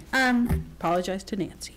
After our original municipal budget was set and the school RSU Board of Directors established their budget and the assessment to the community, the state legislature added additional funds for general purpose aid to education, which added about $180,000 to RSU 26. And the RSU school board met in August, I think it was the 22nd, and voted to send 90,000 of that essentially back to the community. So they used it to offset the assessment. So this is about $90,000 less than the number you saw as the estimate. All right. Moving on to Order 17-161, order adopting an ordinance amendment to the Town of Orono Ordinances, Chapter 28, Personnel, Section 28-82-8, Holidays to rename Columbus Day to Indigenous Peoples' Day. Does anyone care to move that? Move approval. Oh, we're going to vote on this now? We're not going to have a discussion? We're going to have a discussion, but we usually move it and then we discuss it. That vacation made you rusty, Judy. Second. Very tired. Okay, Tom has seconded, so I will take discussion. Anyone care to comment? Yes. Discuss? I would care to comment. I want to thank everyone for coming out tonight. One of the reasons, when we first discussed this in July, one of the reasons we really wanted to have public comment was to be able to hear the voices of the community for this issue, and so thank you all very much. I was making notes as folks were speaking tonight and drawing strange maps. The gentleman's comment about, you can't let a PhD not do those sorts of, those things. So I'll try to not make this too lengthy, but some of the things that seem to come up for folks beyond the very normal human reaction that people don't like change, that people get attached to things that they're used to. I mean, the idea that normal is just what we're used to, not anything that is real. This, beyond just simply feeling kind of emotional about something familiar taken away, folks often use these words like you're sanitizing history by adopting Indigenous Peoples' Day, you're erasing history, you're rewriting history.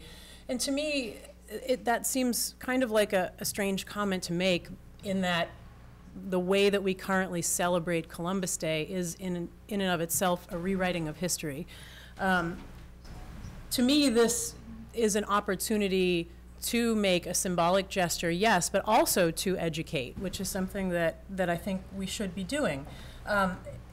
It is not necessarily ready to be addressed nationally because it's not even celebrated nationally. I think many speakers made that point, but only 20-something states, I think, actually observe Columbus Day. So it's sort of uneven nationally. It's taught in a way that seems to be a sanitizing of history in terms of what actually happened. This is a time to acknowledge the real history. And one of the comments I made at that meeting in July, and this still resonates, and I still believe this, the day is intended to acknowledge the first contact that set the chain of events in motion that allow us to live here today in 2017 and be in this country and have this civilization. It changed the course of Western civilization. It did that at an enormous cost for a group of people. And so if the 12th of October is to commemorate that first contact that allows us to be here today, we can still celebrate that in a way that doesn't remind people of the genocide of their people. We can switch the narrative, and we can talk about the people who sacrificed ultimately everything so that we can have the luxury of being here today. And to me, changing to Indigenous Peoples Day isn't erasing Columbus, it's acknowledging the role that Indigenous peoples played in our ability to be here today and what they had to sacrifice. And I still feel, after listening to everything today, that's relevant. There was a comment tonight, when you win, you get the right to rewrite history. And to me, that, I don't know, I feel very strongly that that is not a sentiment that we should be adopting in this town, that what happened in the, between the Native peoples and Columbus and his men, that was somehow someone won and someone lost. I mean, is that the way we want to be thinking about this holiday? I don't. I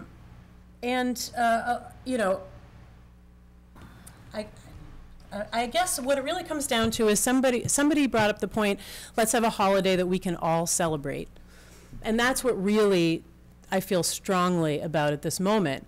Why should we continue celebrating a holiday that is painful to some members of our community when we could instead celebrate a holiday that is something everyone can celebrate? Because I'm sure that people who are in support of keeping Columbus Day are not against Native Americans. So why not have a holiday that we can all celebrate? Thank you. Anyone else have any other comments?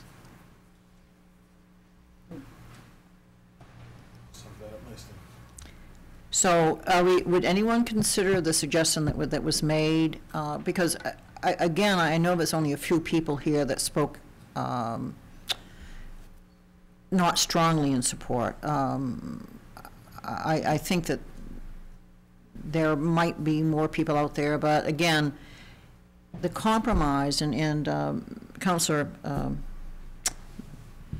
Gardner had mentioned it in our meeting in July of Chief Joseph Orono Day. Oh, no, that was Clint, not me. Oh, excuse me, I thought that was you.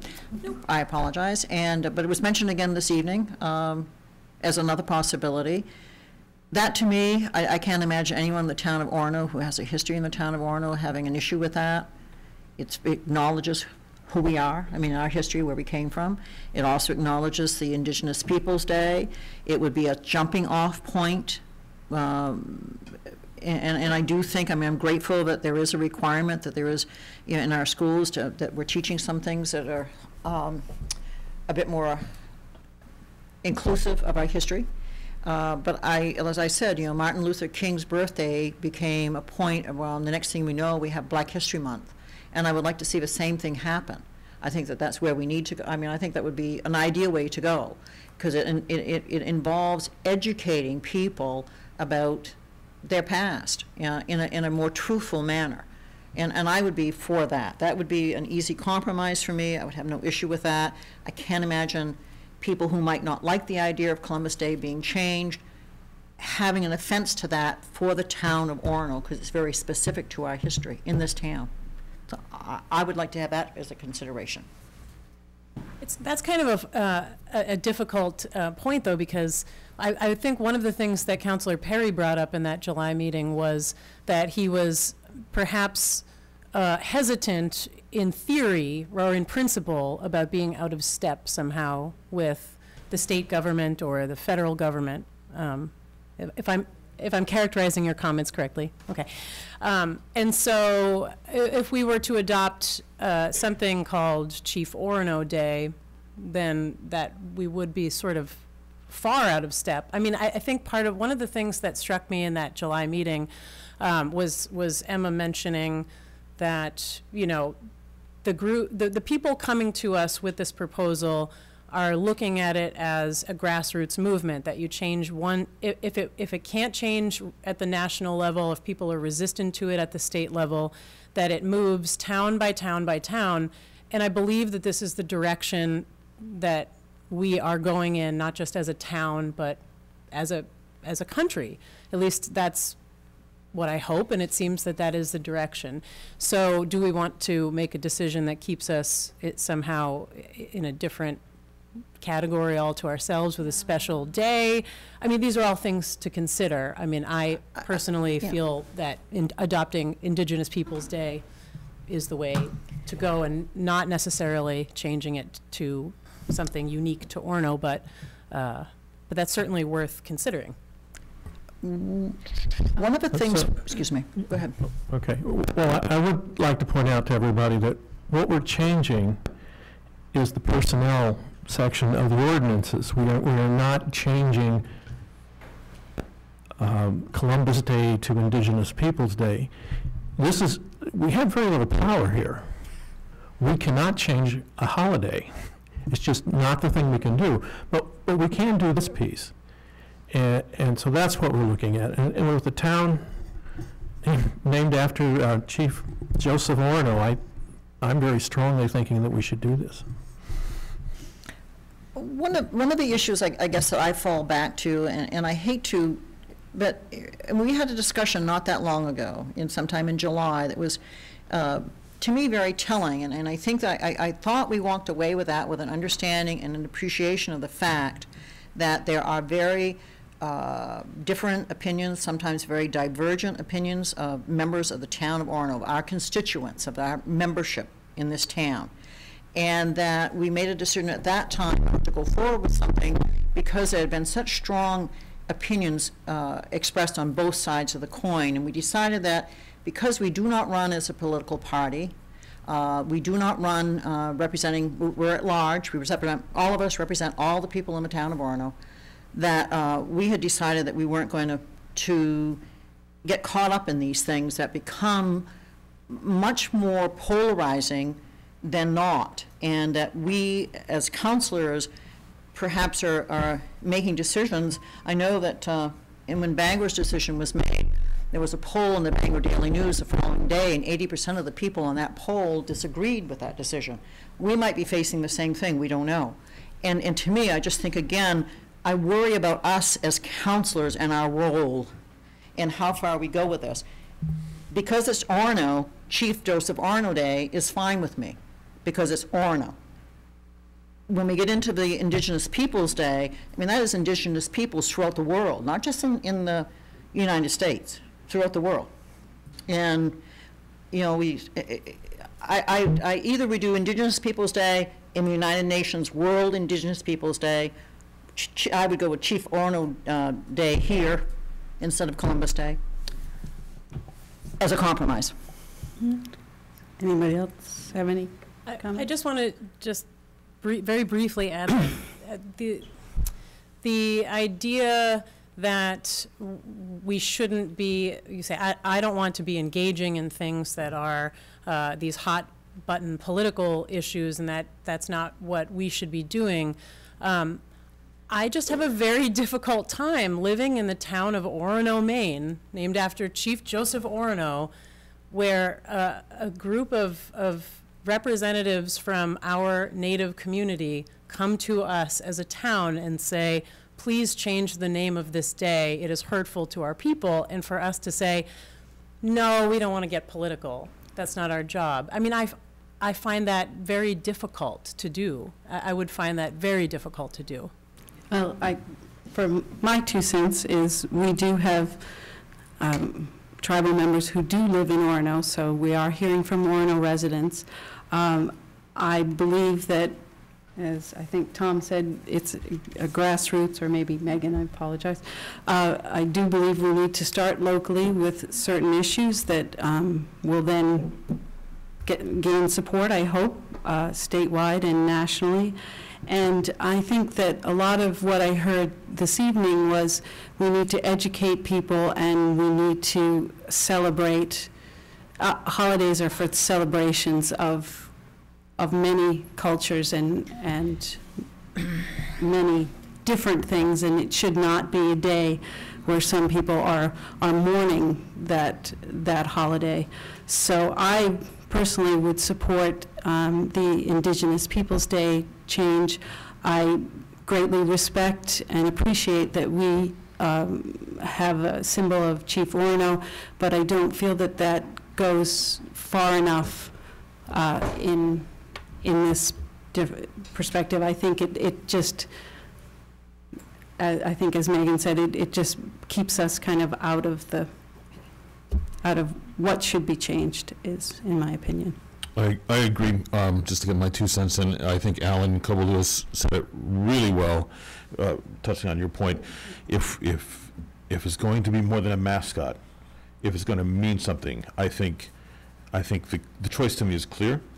I think also the argument was brought up, or the point was brought up, it's a federal thing, let the feds deal with it, let it be determined on a national level. I think change happens from very small groups. I think some of the most important changes happened over the last several years, decades perhaps, started with small, sometime, town-wide, municipal-wide, sometimes statewide, same-sex marriage, civil unions that started back in Vermont in 1992. I think that has gained a great head of steam, and change does happen, but change doesn't happen when we wait for it to start top down. I completely support this as Indigenous People Day. Well, not to be the only one nodding their 2 cents. Councillor Gardner did accurately characterize some comments I made in July, that I did have reservations about this, but I was anxious to have it come to a public hearing and hear what the public had to say. And having heard that, I am in favor of this move and will vote in favor of the motion. If I could just make one comment here.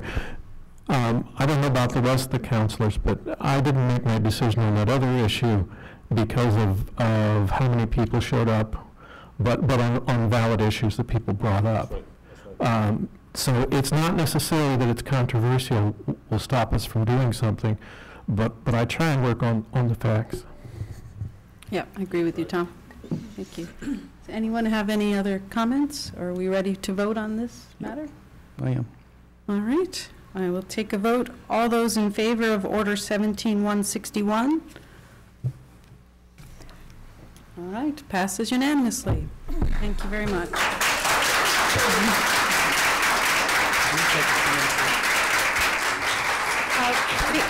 We're going to take a 2-minute break.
ordinance to take effect.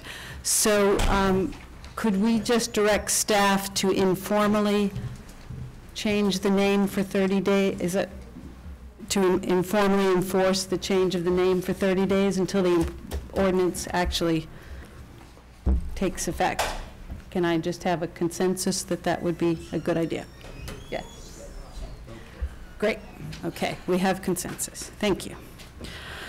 All right, I think we're moving on to Order 17-162, order allowing the consolidation of polling places for federal and state elections to a central polling place, UMaine, New Balance Fieldhouse, and Memorial Gym, while the university is in regular session. When the university is not in regular session or is on break, state primary and municipal elections shall be held in the council chambers in keeping with the historic practice, pending final approval from the Secretary of State. Move approval. Second. All right. Do we need to hear from anyone? Does councilors have any comments? I think Shelley's explanation now and in July, where it was really kind of more of a matter that we have to do it, kind of put it together for me. Hearing no more discussion, I will take a vote on Order 17-162. All those in favor? Judy, you okay with it? All right. Passes unanimously. Moving on to Order 17-163. Order accepting a $25,000 grant from Dirigo Safety LLC to implement enforcement of underage drinking laws, EUDL, details by the Orono Police Department, and authorizing the town manager to sign the agreement. Move approval. Second. All right, they're getting good. Hi, Josh Ewing, Police Chief. For years, we have utilized grant funds in an effort to pay for the extra details that we put out to help keep the town safe and maintain some order. This year it's a new organization that's running the grant, authorized by the state, and they suggested that we do a grant for the whole year, for the rest of the school year.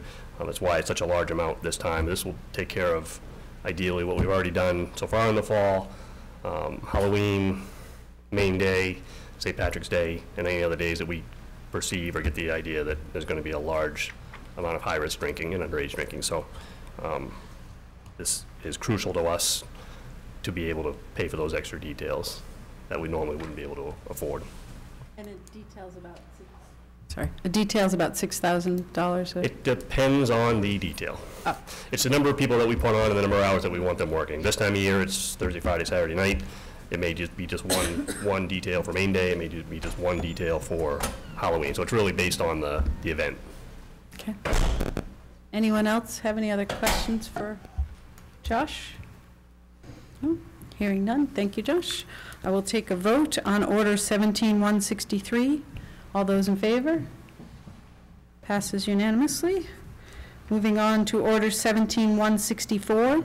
Order authorizing the purchase of a 2017 GMC Sierra 3500 HD truck from O'Connor Motors of Augusta in the amount of $30,700 plus an amount not to exceed $15,100 for truck body, plow, and accessories, and authorizing the town manager to trade in the WPCF 2003 GMC 3500 as part of the transaction at a value of $14,000 for a total value not to exceed $31,800 to be drawn from the approved FY18 WPCF capital equipment budget. I'll take a motion, please. Move approval. Second. Joe, anything to add? Joe Madigan, Superintendent of the WPCF. Basically what we're doing, we've taken a 2003 one-ton that's given us pretty good service, and we figure it's time to replace it. We've repaired the body once, put a new floor on the body. So this time, I'm planning to go with an aluminum body. We put aluminum body on the big truck, and they just hold up so much better for us with the salt and everything else. So that's what we're planning on, this Duramag aluminum body. We got a real good price out of O'Connor's. So that's where we want to go. Great, thank you. Does anybody have any questions of Joe? So you use this primarily to plow WPCF? We plowed it, we, you know, when we go around when we're picking up hot top, or if we need a small load of gravel, it's just handy. You know, it's easy to load because it's short. It doesn't haul a whole lot because we don't do the big projects. We usually hire those out. Okay, great, thank you. I will take a vote on Order 17164. All those in favor? Passes unanimously. Thank you, Joe. Order 17165, order authorizing the town manager to enter into an agreement with Alver Associates of Winterport for engineering services for the Mill Street infrastructure, road, drainage, and sanitary sewer, an amount not to exceed $32,000 to be drawn from the approved FY18 town and WPCF capital infrastructure budgets. I will take a motion. Second. Is that Joe again? Well, it's a this is a joint, it's going to be a joint project, but it's kind of started with WPCF because the sewer down Mill Street is in really bad shape. We dug it up last year and fixed a couple of cracks in it. It's a 5-inch sewer, which is, well, there's one more in town, but they're pretty odd. It's really very small, and so we're going to destroy the road, basically. So that kind of brought Rob in.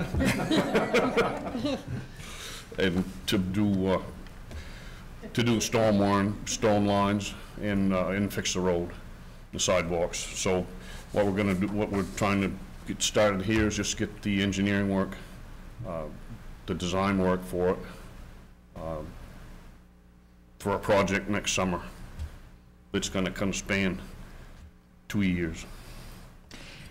Is water included in this, Joe, and could it be?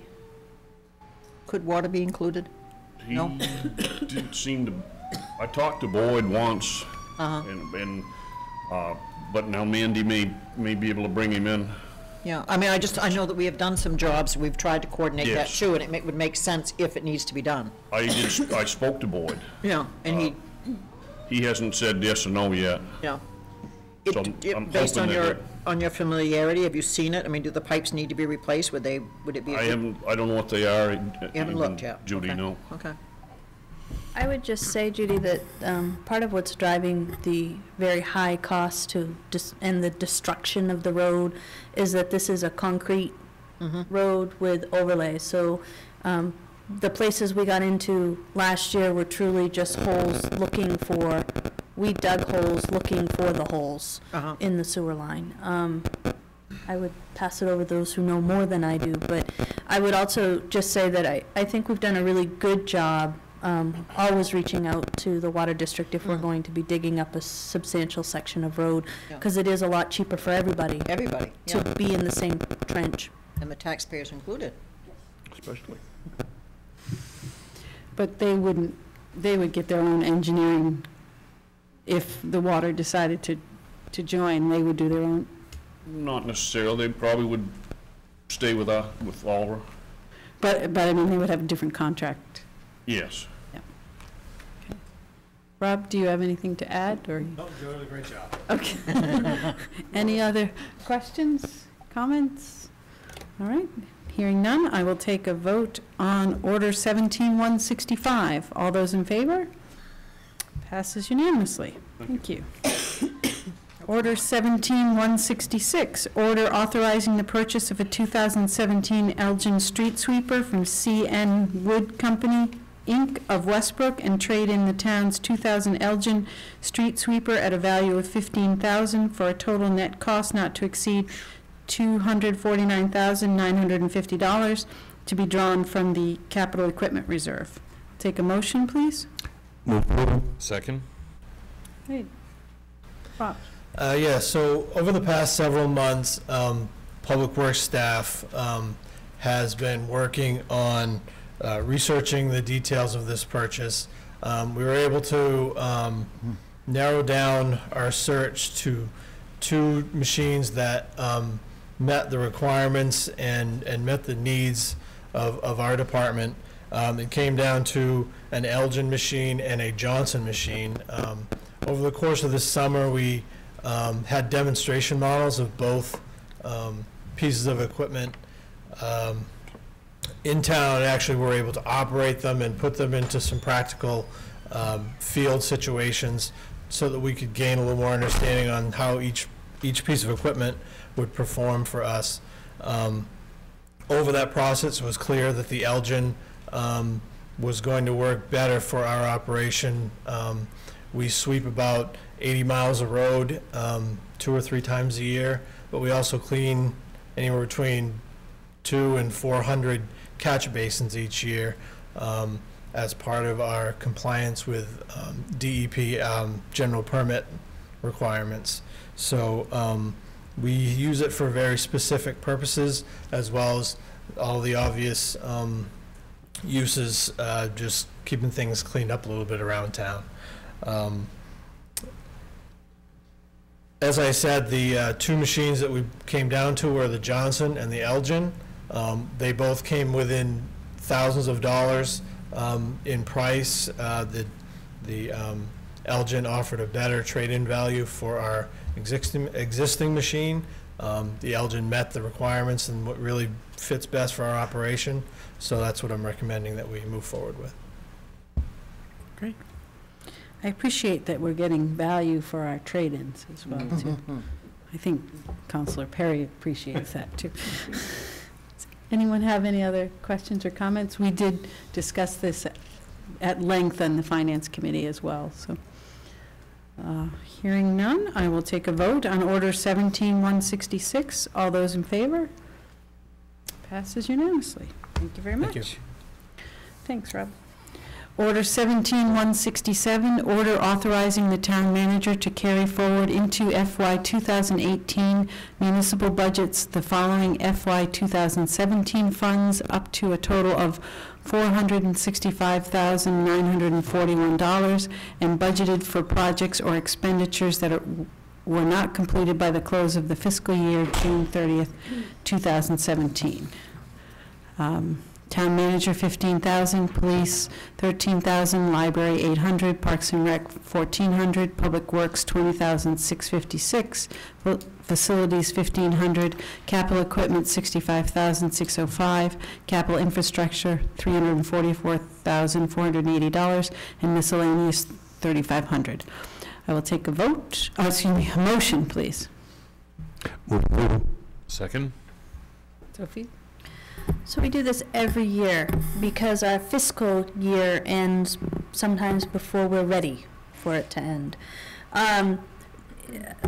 We reviewed this with the Finance Committee last week. There was one addition that I want to just highlight because it didn't go through the committee process, and that was Public Works for $20,656. When I was signing checks, I noticed an invoice for striping and stenciling.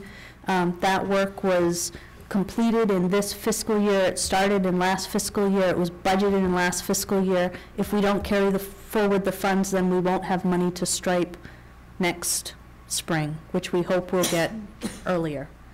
So I mean, we do it every year. I can go into more depth if you want on each item. There in your packet was a grid that explained them. So why don't I ask if anyone has any specific questions about any of these carry forwards? No? All right. Then I will take a vote on Order 17-167. All those in favor? Passes unanimously. Thank you.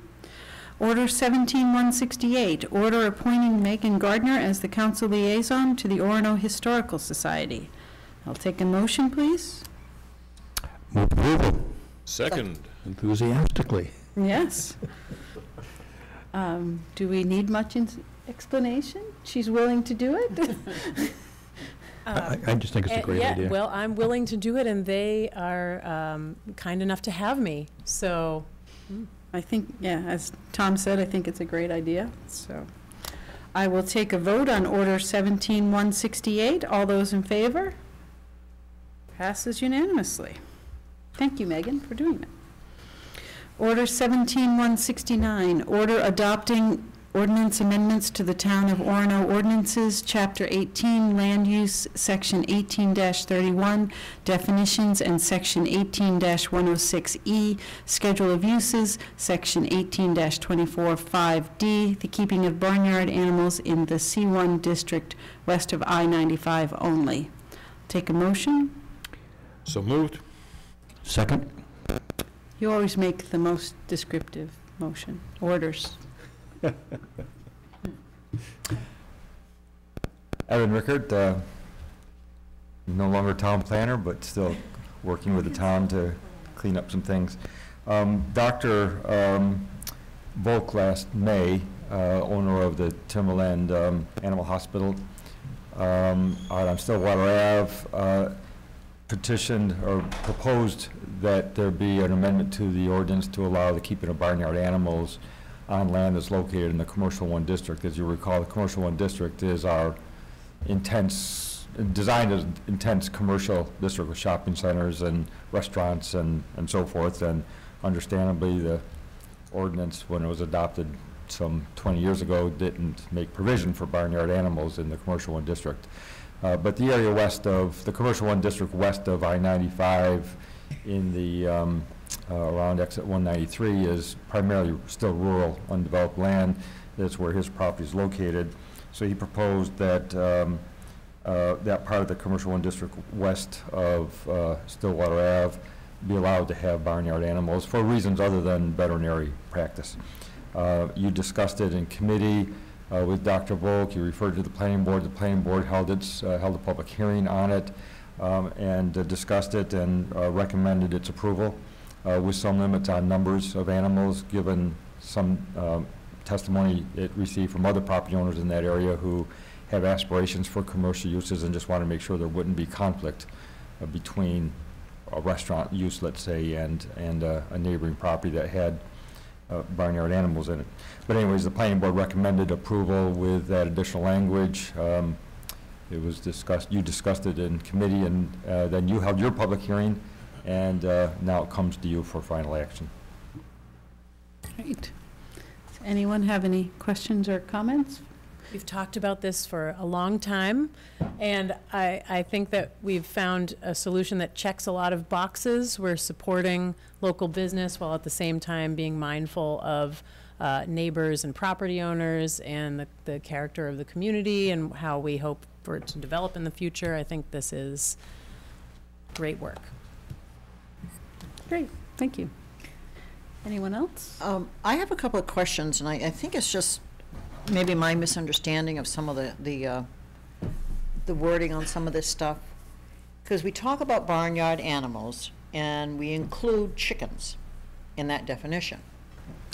And then later on, we talk about what can happen in MDR. And then we talk about no matter what. You have to have at least 5 acres to have barnyard animals. How does that fit with our chicken ordinance? Well, the chicken ordinance is, it sounds, if you just, I think maybe you should specifically mention the chicken ordinance. Yeah, the way this is written, you couldn't have a chicken. You can only have one person per one animal, no matter what the unit is, per the acre, 5 acres, as it's written.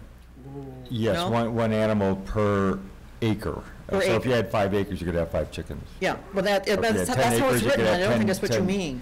Yes, oh, that's what it says.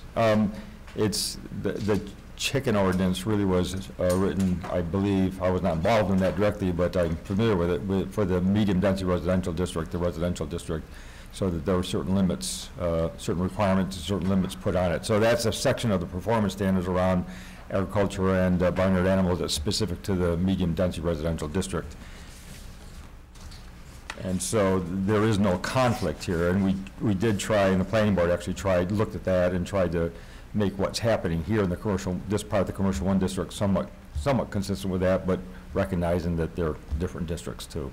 Well, then maybe I'm reading things wrong in this, because I thought I saw that it was a discussion about barnyard animals in the MDR, and that it didn't, and you had to have at least 5 acres to have them, and it doesn't mention an exception for chickens. And Yes, the way I thought, if you were, I don't know if you have the ordinance with you, but there's a sentence in the section on barnyard animals and agriculture that says standard for the raising and keeping of domesticated chickens within the medium-dense residential district are found in a different section of the ordinance. So there's a cross-reference to where you all adopted provisions for the keeping of chickens in the, single-family residential district. Well, okay. If you say it's there, I assume it's there, but Yes, the way I item read this, I 7, didn't see that. it's section 18-124, paragraph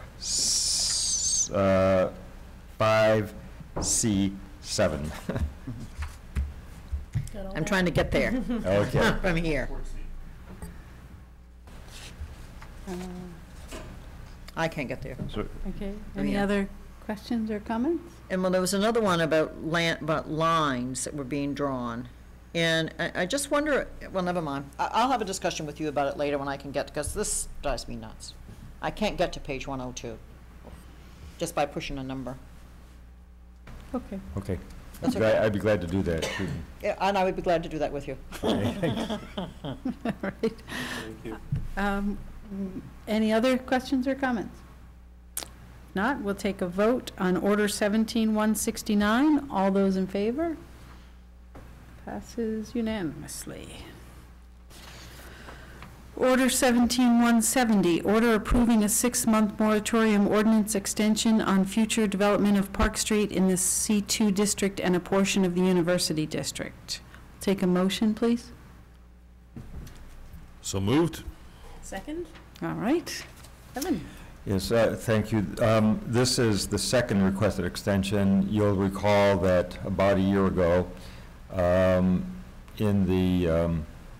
with the experience of the new development that's occurred in the Park Street corridor between Crosby and the town line, Orono Old Town line, there's considerable traffic congestion and in some cases perceived or probably real safety issues. At the same time, the proposed roundabout has been proceeding through its design phases, and I believe will, work on that will begin within the next few months at Rangeley Road. So that is intended to take care of the traffic congestion problems at that intersection, and a roundabout is designed in a way to keep traffic moving pretty smoothly. But there still remains the issue around the rest of the corridor, left-hand turns out of Washburn Place or Orchard Trails Drive, pedestrian safety, other things. And in light of that surge of new development and the surge of traffic in that area, a year ago the council enacted a moratorium on development within that part of the corridor that is zoned commercial 2, which is a fair amount of that frontage, and a portion of the University District that fronts on Park Street and that part of Rangeley Road that is directly tributary to Park Street. These votes are good for 6 months, and if we are making progress, if you are convinced that we're making progress towards resolving the issue that caused the moratorium, then you may extend it for additional 6-month periods. What's been done so far is a complete land use inventory, some scenario building around vacant or underused land, and if that were developed over time, a 20-year period to some much greater capacity, which seems, using reasonable assumptions, what would that mean for square footage of development and potentially for additional traffic and so forth. So all that's been done and all set to be handed over to a transportation engineer when that engineer is hired. Meanwhile, Rob and Bell and perhaps others have been identifying sources of funding for carrying out a transportation engineering study that could say, well, given your current situation plus that additional land use activity plus the additional traffic that may occur as a result of growth of the university and so forth, here are your options for resolving the congestion and safety issues in that corridor. And they have identified and secured the funds. you all, the town, Sophie, and some funds from Maine DOT to carry out this work. And as you'll see in your next order, there will be some discussion about the town being all ready now to issue an RFP and get an engineer on board to do that work, which Rob can discuss with you. So we're making good progress toward getting this, hopefully a comprehensive solution.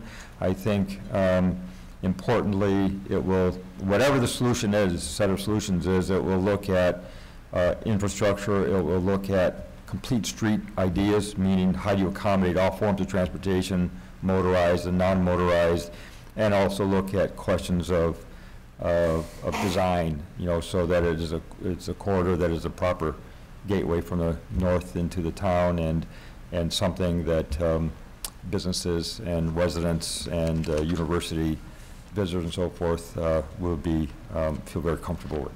So it'll look at a number of things, and we're really looking forward to that being completed. Great. Do you think, does it look like it can be completed in the next 6 months? I'll let Rob address it, but when I've asked Rob that question, he believes it can probably be done in a 3 or 4 month period once the firm is hired. And then, you know, the council, I assume what will come there are a set of proposed solutions, which could be infrastructure solutions, it could be access management questions, it could be some traffic calming things, you know, it could be an array of things. And the council will then be able to begin to make some choices of where to tackle this problem. But I think, yes, I think within the next 6 months we will have a set of options, and perhaps you will have arrived at some conclusions. Great. Does anybody else have any questions or comments? No? I think this is great, having traveled in a few states this weekend that don't have complete streets. I appreciate them now. I will take a motion on Order 17-170. All those in favor? Passes unanimously. Order 17-171, order authorizing the town manager to sign an agreement with a vendor to complete the Park Street traffic study, so long as the award meets the grant criteria and budget previously authorized by council. I'll take a motion, please. Move approval. Second. Yes, so about 2 months ago, you authorized Sophie to move forward with accepting the grant funds, and so the state municipal agreement has been finalized in that time. So we're prepared now to issue the request for proposals for the traffic consultant, who will conduct a corridor study for Park Street, essentially from the College Avenue intersection to the town line in Old Town, as Evan discussed, to address a number of issues associated with traffic, both vehicle, pedestrian, bike, and mass transit issues, to come up with a list of possible solutions. The deliverables will be, it's probably like a 3 or 4 month project. The final report would be available that would include traffic management plan, both that would provide both short-term and long-term solutions for council and staff to work with to move forward to make this corridor safer and easier to travel for all modes of traffic. If I may, this is an unusual order for you in that we are not naming a vendor. And the reason for that is a timing issue, that if we go through the RFP process, select a vendor, and then bring it back to council, we will be pretty far into the late fall. We are limited in how we can select a vendor because of the funds that we are using. So normally council is the one that constrains us. The state has constrained us, and we're working off a list of pre-qualified vendors for the state, and there are only 4. Are there 4? Or a few. There are not a lot. There are not a lot, and they've gone through a relatively rigorous process to be approved by the state. They understand how to operate with a federally funded program, and have gone through, like I said, a number of, they've done a lot of these similar projects already. So basically will boil down to the scoring, their technical score, which will give us their approach and their qualifications to complete the project, but then also we'll look at deliverables, how quickly they can deliver the project, those types of things. And ultimately, we have the independent cost analysis. That is what you developed your approved budget for this work on.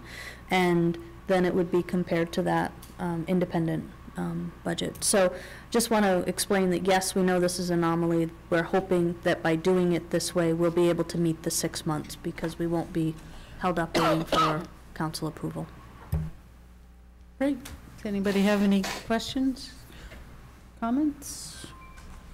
Thank you very much. I will take a vote on Order 17-171. All those in favor? I think, Judy, I think it passed unanimously. I couldn't see, I'm sorry. Order 17-172.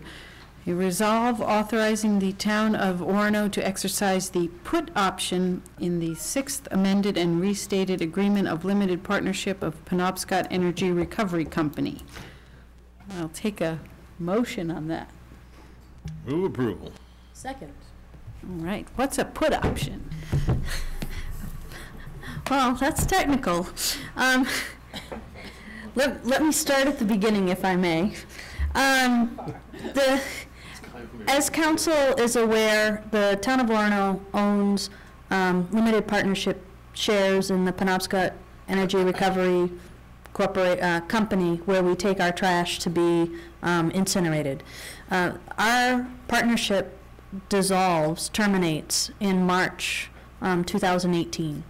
And the council went through an extensive process a year ago-ish in choosing not to continue disposing our waste with PERC. And so for the last almost 20 years, the Municipal Review Committee, which is a membership, a municipal, quasi-municipal organization, has managed all of the municipal interests in the PERC facility. And I happen to serve on that board, for disclaimer for you. But we went through a process of negotiating an exit to the partnership. And with that, what we did is we got the private partners to value the ownership share that all of the municipalities had at $1.5 million. And this, we then would prorate if the town wanted to sell its shares, which is what makes it a put. The other is a call, which is exactly the opposite, which means we have to sell. We don't have to sell. But if we choose to sell our shares, our share of that $1.5 million is $38,919.28. And the partnership, private partners would pay the town of Orono for those shares, and we would go on our merry way. The other option, if you think that the town could negotiate a better exit deal with the private partners, we could attempt to do that. The way the settlement of the lawsuit, which is what ultimately wrapped this up, where the municipalities sued the PERC private partners, the result of the lawsuit would say that any individual effort to to sell their shares would be funded after all of the current municipal payments are made. So that's all the money that PERC partners owe the communities and the $1.5 million. The other thing that the MRC Board of Directors has said is we wanted to leave it open so that towns could do what they felt was in the best interest of their community. But at this point, we feel like, the board feels like it has made the best offer that it can, and it's not going to spend more municipal resources to negotiate on behalf of individual communities. So if we were to do it, we would be funding that negotiation, the appraisal, all of that on our own, and we would just need to know that. This offer is good until December 15th of 2018.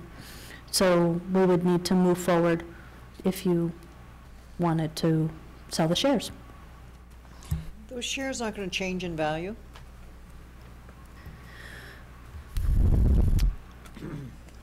So when a partnership terminates, you then go through a process of valuing the partnership.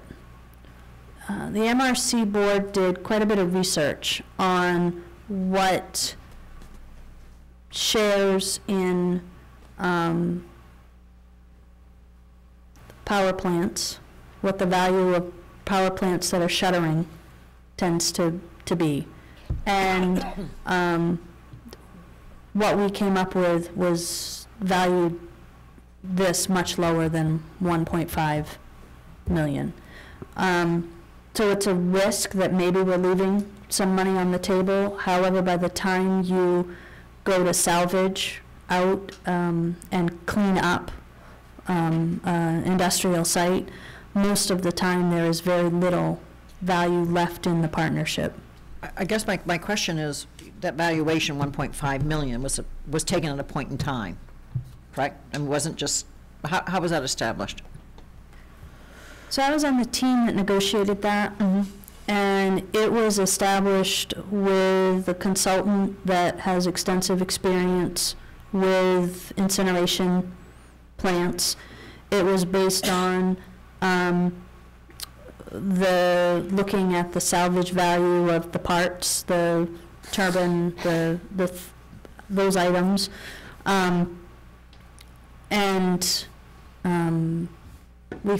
when we negotiated it, we actually felt like we got a pretty good price. But like I said, if the town could do more. The other thing to keep in mind is that this is not going to impact our our dividend that we get from MRC. We will continue to get that dividend because of the way we structured the total settlement package. Any other questions or comments? Hearing none, I will take a vote on Order 17-172. All those in favor? It makes good sense. All right, we have two additional orders that were put on at the very beginning. Order 17-173, an order creating a Division of Information Technology, ITGIS, in the Department of General Government, approving an FY 2018 division operating budget of $73,617, and further authorize the town manager to adjust the approved FY 2018 municipal budget to fund the newly created ITGIS budget, reducing the following operating budget centers: planning $58,967, town manager $7,650, finance and administration $1,000, library $1,500, police $3,000, and assessing $1,500. We'll take a motion, please. So moved. Second. Sophie. So this summer, the staff reviewed ITGIS needs and determined that we really needed more centralized oversight and consistent policy and purchasing decisions across the organization.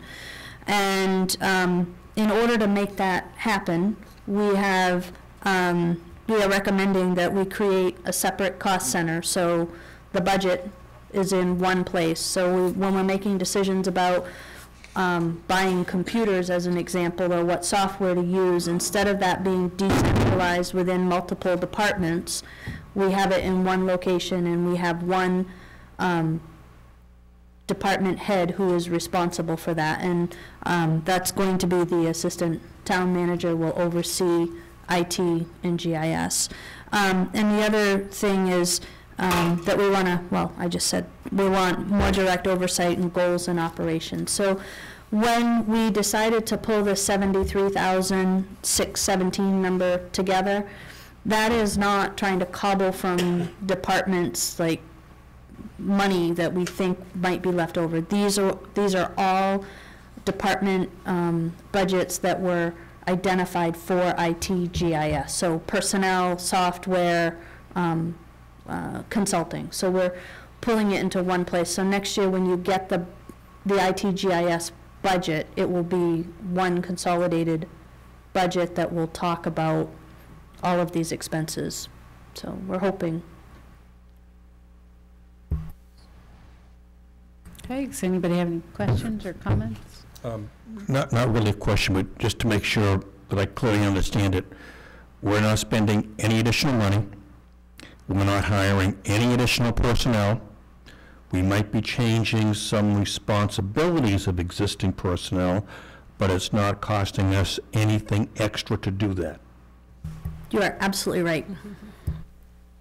Yeah, the way the order reads, I was concerned at first, you know, budgets are very tight. Are we carving too much from each budget? But knowing, you know, as you already answered this question, if that was money already earmarked for IT, this is just centralizing that operation, which seems like a smart move. Yep. Thanks for anticipating our questions before we ask them. All right, then I will take a vote on Order 17-173. All in favor? Passes unanimously. 17-174, order authorizing the town manager to adjust the FY18 municipal budget as follows. Reduce the planning budget by $700 and increase the fire department kitchen rehab budget by $7,000. I'll take a motion, please. Second. Sophie. I would just clarify, this is a straight swap, 7,000 each. Reduce one by 7,000 and increase the other by 7,000. So when council adopted the FY18 municipal budget, we had an estimate for we had estimated that the kitchen rehab in the fire department living quarters was going to cost us $10,000. When we got into the project, from project development, we discovered a flaw in our process, so this was a mistake. Staff had used residential quality grade cabinets and countertops for the quote, and what we we're concerned about is that would not live up to the amount of use, and I wouldn't say abuse because our staff doesn't treat it poorly. It's just a very heavily used space. So when we went for a higher grade cabinet and countertop that would be a little bit more durable than what we had originally estimated, the quote came in significantly higher. So I worked with the fire department. We're actually working with Sea Crew, and we were able to rescope the work. So the fire department's willing to take on the construction. We have people who are carpenters. We have licensed electrician. I mean, that's when you're in the fire service, you usually have other skills to bring. And so what I am suggesting is we had $7,000 in the planning budget that because of the way we brought the new planner on, we're not expecting to spend on consulting services. And my suggestion is that we move that $7,000 from the planning budget to the fire department kitchen rebuild and get it done right and hopefully have this one last for another 20 years. Any questions? My question actually, Sophie, goes back to actually these two orders together, because planning on the 173 order that's a big chunk of change that came out of there. That's because the ITGIS person was budgeted for in planning when we went through the budget. So what you see there from a huge chunk of that money are the wages and the benefits. I know how important planning is, and it just seemed like it was a lot of money coming out.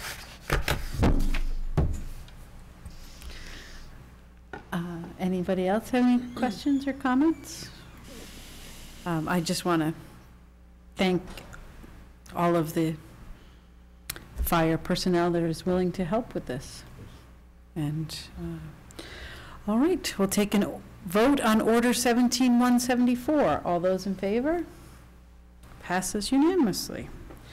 Moving on to a future agenda items and items of concern. Sam, do you have any? Tom? Nope. Tom? I'm good. Judy? I just thought it would be nice to let the public know that we have made a change to our meeting schedule. And we're still holding the same meetings. It's just that we've broken up into teams. The biggest change, I think, is that we've made one meeting that's going to be in the morning. People should know that. We're still meeting on Mondays, and we're usually meeting still at 6, except for those financial and operational, which will be in the mornings. So, you know, you may not be able to make the meeting, but you can always make sure we're on your email list and let us know your feelings on things. But there is that major change in terms of meeting time. Megan? No?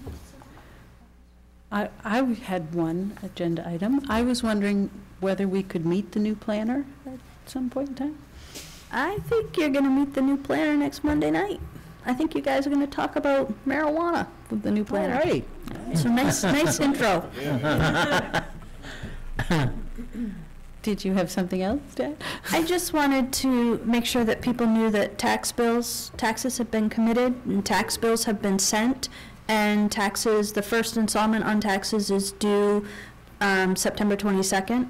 The other thing, I would remind people who rent any rooms, apartments, houses, that the town has a rental registration ordinance. All rental units were supposed to be registered by September 1st. By ordinance, the fee goes from $25 per unit to $50 per unit after September 1st. The code enforcement officer has sent out notices to those places we know have not yet registered, and they have until October 15th to register with just the double fee. After that, we'll begin enforcement action. Okay.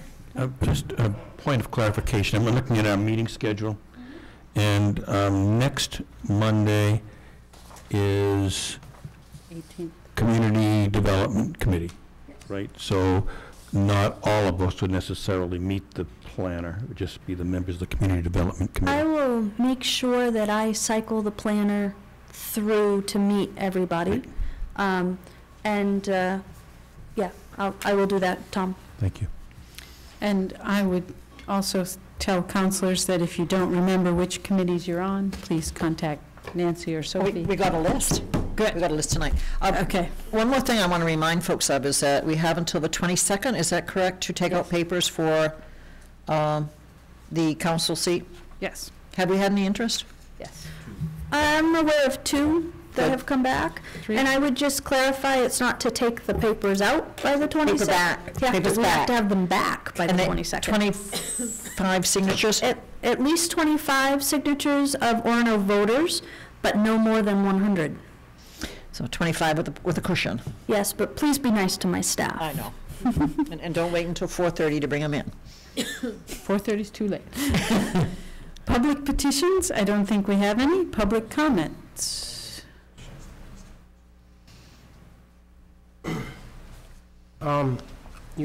There's 2 items, Dan LaPointe, 201 Kelly Road. 2 items, if you please.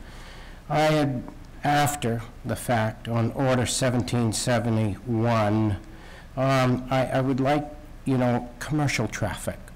Route 2 is an arterial. This must be considered, and the road must be bidded for that. And I mean, even if something as simple as the National Guard coming through with their equipment, that road needs to be ready. And who knows what tomorrow may bring, that is a commercial arterial.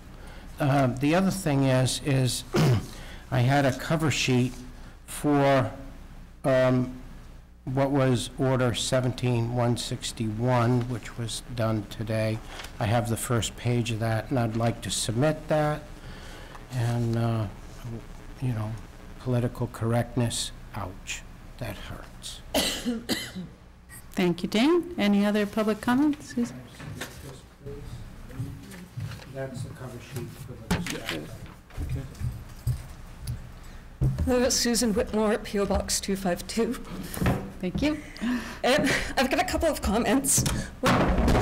Excuse me. One is being the academic season has begun again, as has the celebrations of such, which I'm not opposed to. I think that's something about being young. However, on my street, there's now an annual party where the celebration seems to be to get intoxicated and urinate on the neighbor's property. Again, I mentioned this last year. You know, as for the celebration, I think I'm a pretty easy neighbor to get along with in terms of you can be noise all night, I'm not going to be bothered. But I simply advise with the celebrating, best to keep it on one's own property. You know, and please don't throw your beer cans on my lawn. I appreciate the 5 cents, though, I'm all set. You know, my lawn's not the most gorgeous one. It's a very old property, though, you believe it or not, I do consider the aesthetic of my property. Beer cans and cigarette lighters don't work into the aesthetic I'm going for.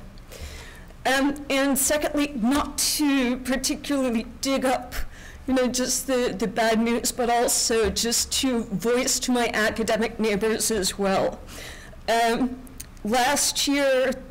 Last academic season, there were 2 overdose deaths.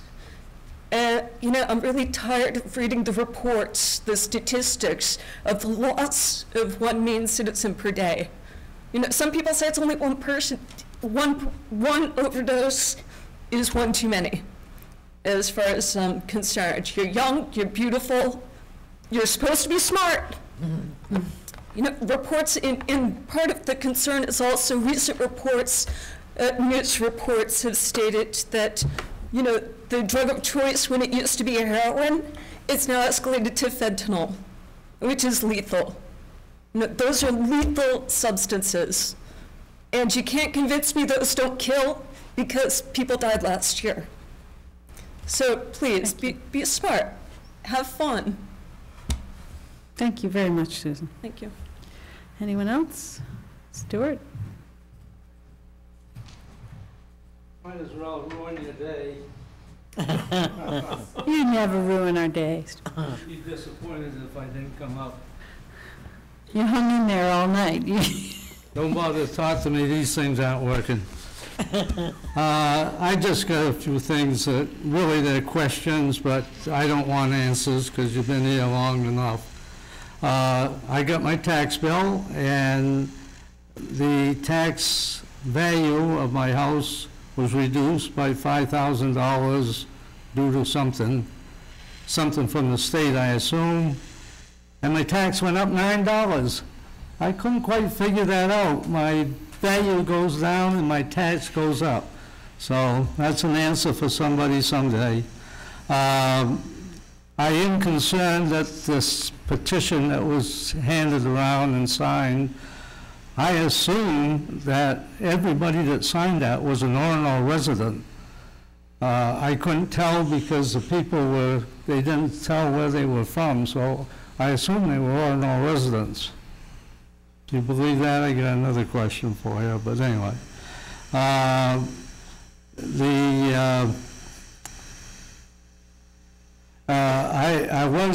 just did make a note here that I wonder the people that testified, how many of those were Orono residents, out of curiosity. The problem with living in Orono for so long, it seems that things start to repeat. Now, in my mind, when someone asked when did that happen, I had general answers, either 4 or 5 years ago, 9 or 10 years ago, or maybe 15 or 20 years ago. Well, I noticed that Mill Street's going to be done. I don't know what part of Mill Street, but I remember when the current Mill Street was there. Didn't seem like too long ago to me, but it could have been 15 years ago. I don't know. Then there's another project that I noticed was going to go on. In front of the town office and all the digging and everything. I can remember when the building was built. Somebody asked me, I'd say maybe 6, 7 years ago. Now, I don't know. Might have been 20, for all I know. And then for the lady on the end there, you thought maybe 22, 23 states had petitioned for Columbus Day. No. It was... No, I was saying that only somewhere in the 20s recognize it and give employees the day off. Well, okay, I was just going to say 5 states does not have an endorsement of Columbus Day. Right, nope, that's not what I was saying. It's all right, I can't hear you, so. No, but I tell that to everybody. That's why I don't go to places. And maybe that $9 I've increased my taxes by might be invested in something here. I don't know. But I'm the only one that uses it, so it doesn't make any difference. And I think it's a conspiracy to keep it this way so that I won't come anymore. So, oh, but no. I might fool you. Thank you. No. Any other public comment? All right, we are moving into, I'll need a motion to move into executive session, MSRS Title I, Chapter 13, Section 40563, consultation with legal counsel regarding legal rights and responsibilities in a pending matter. So moved. Second. All right. Can I just clarify 2 things? Yeah. The first is that the town attorney will be on the telephone, so he's not here, but he will be on the telephone. And second, that I do not expect council to take any action coming out of this. This is to talk with council and get some direction. Right. So I will take a motion, vote. All those in favor? Passes unanimously, and we will not be coming, we will come out of session to adjourn, but that will be all we'll have here.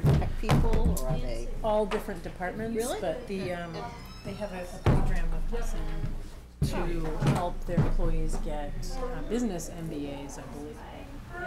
MBAs in their off hours. So they do these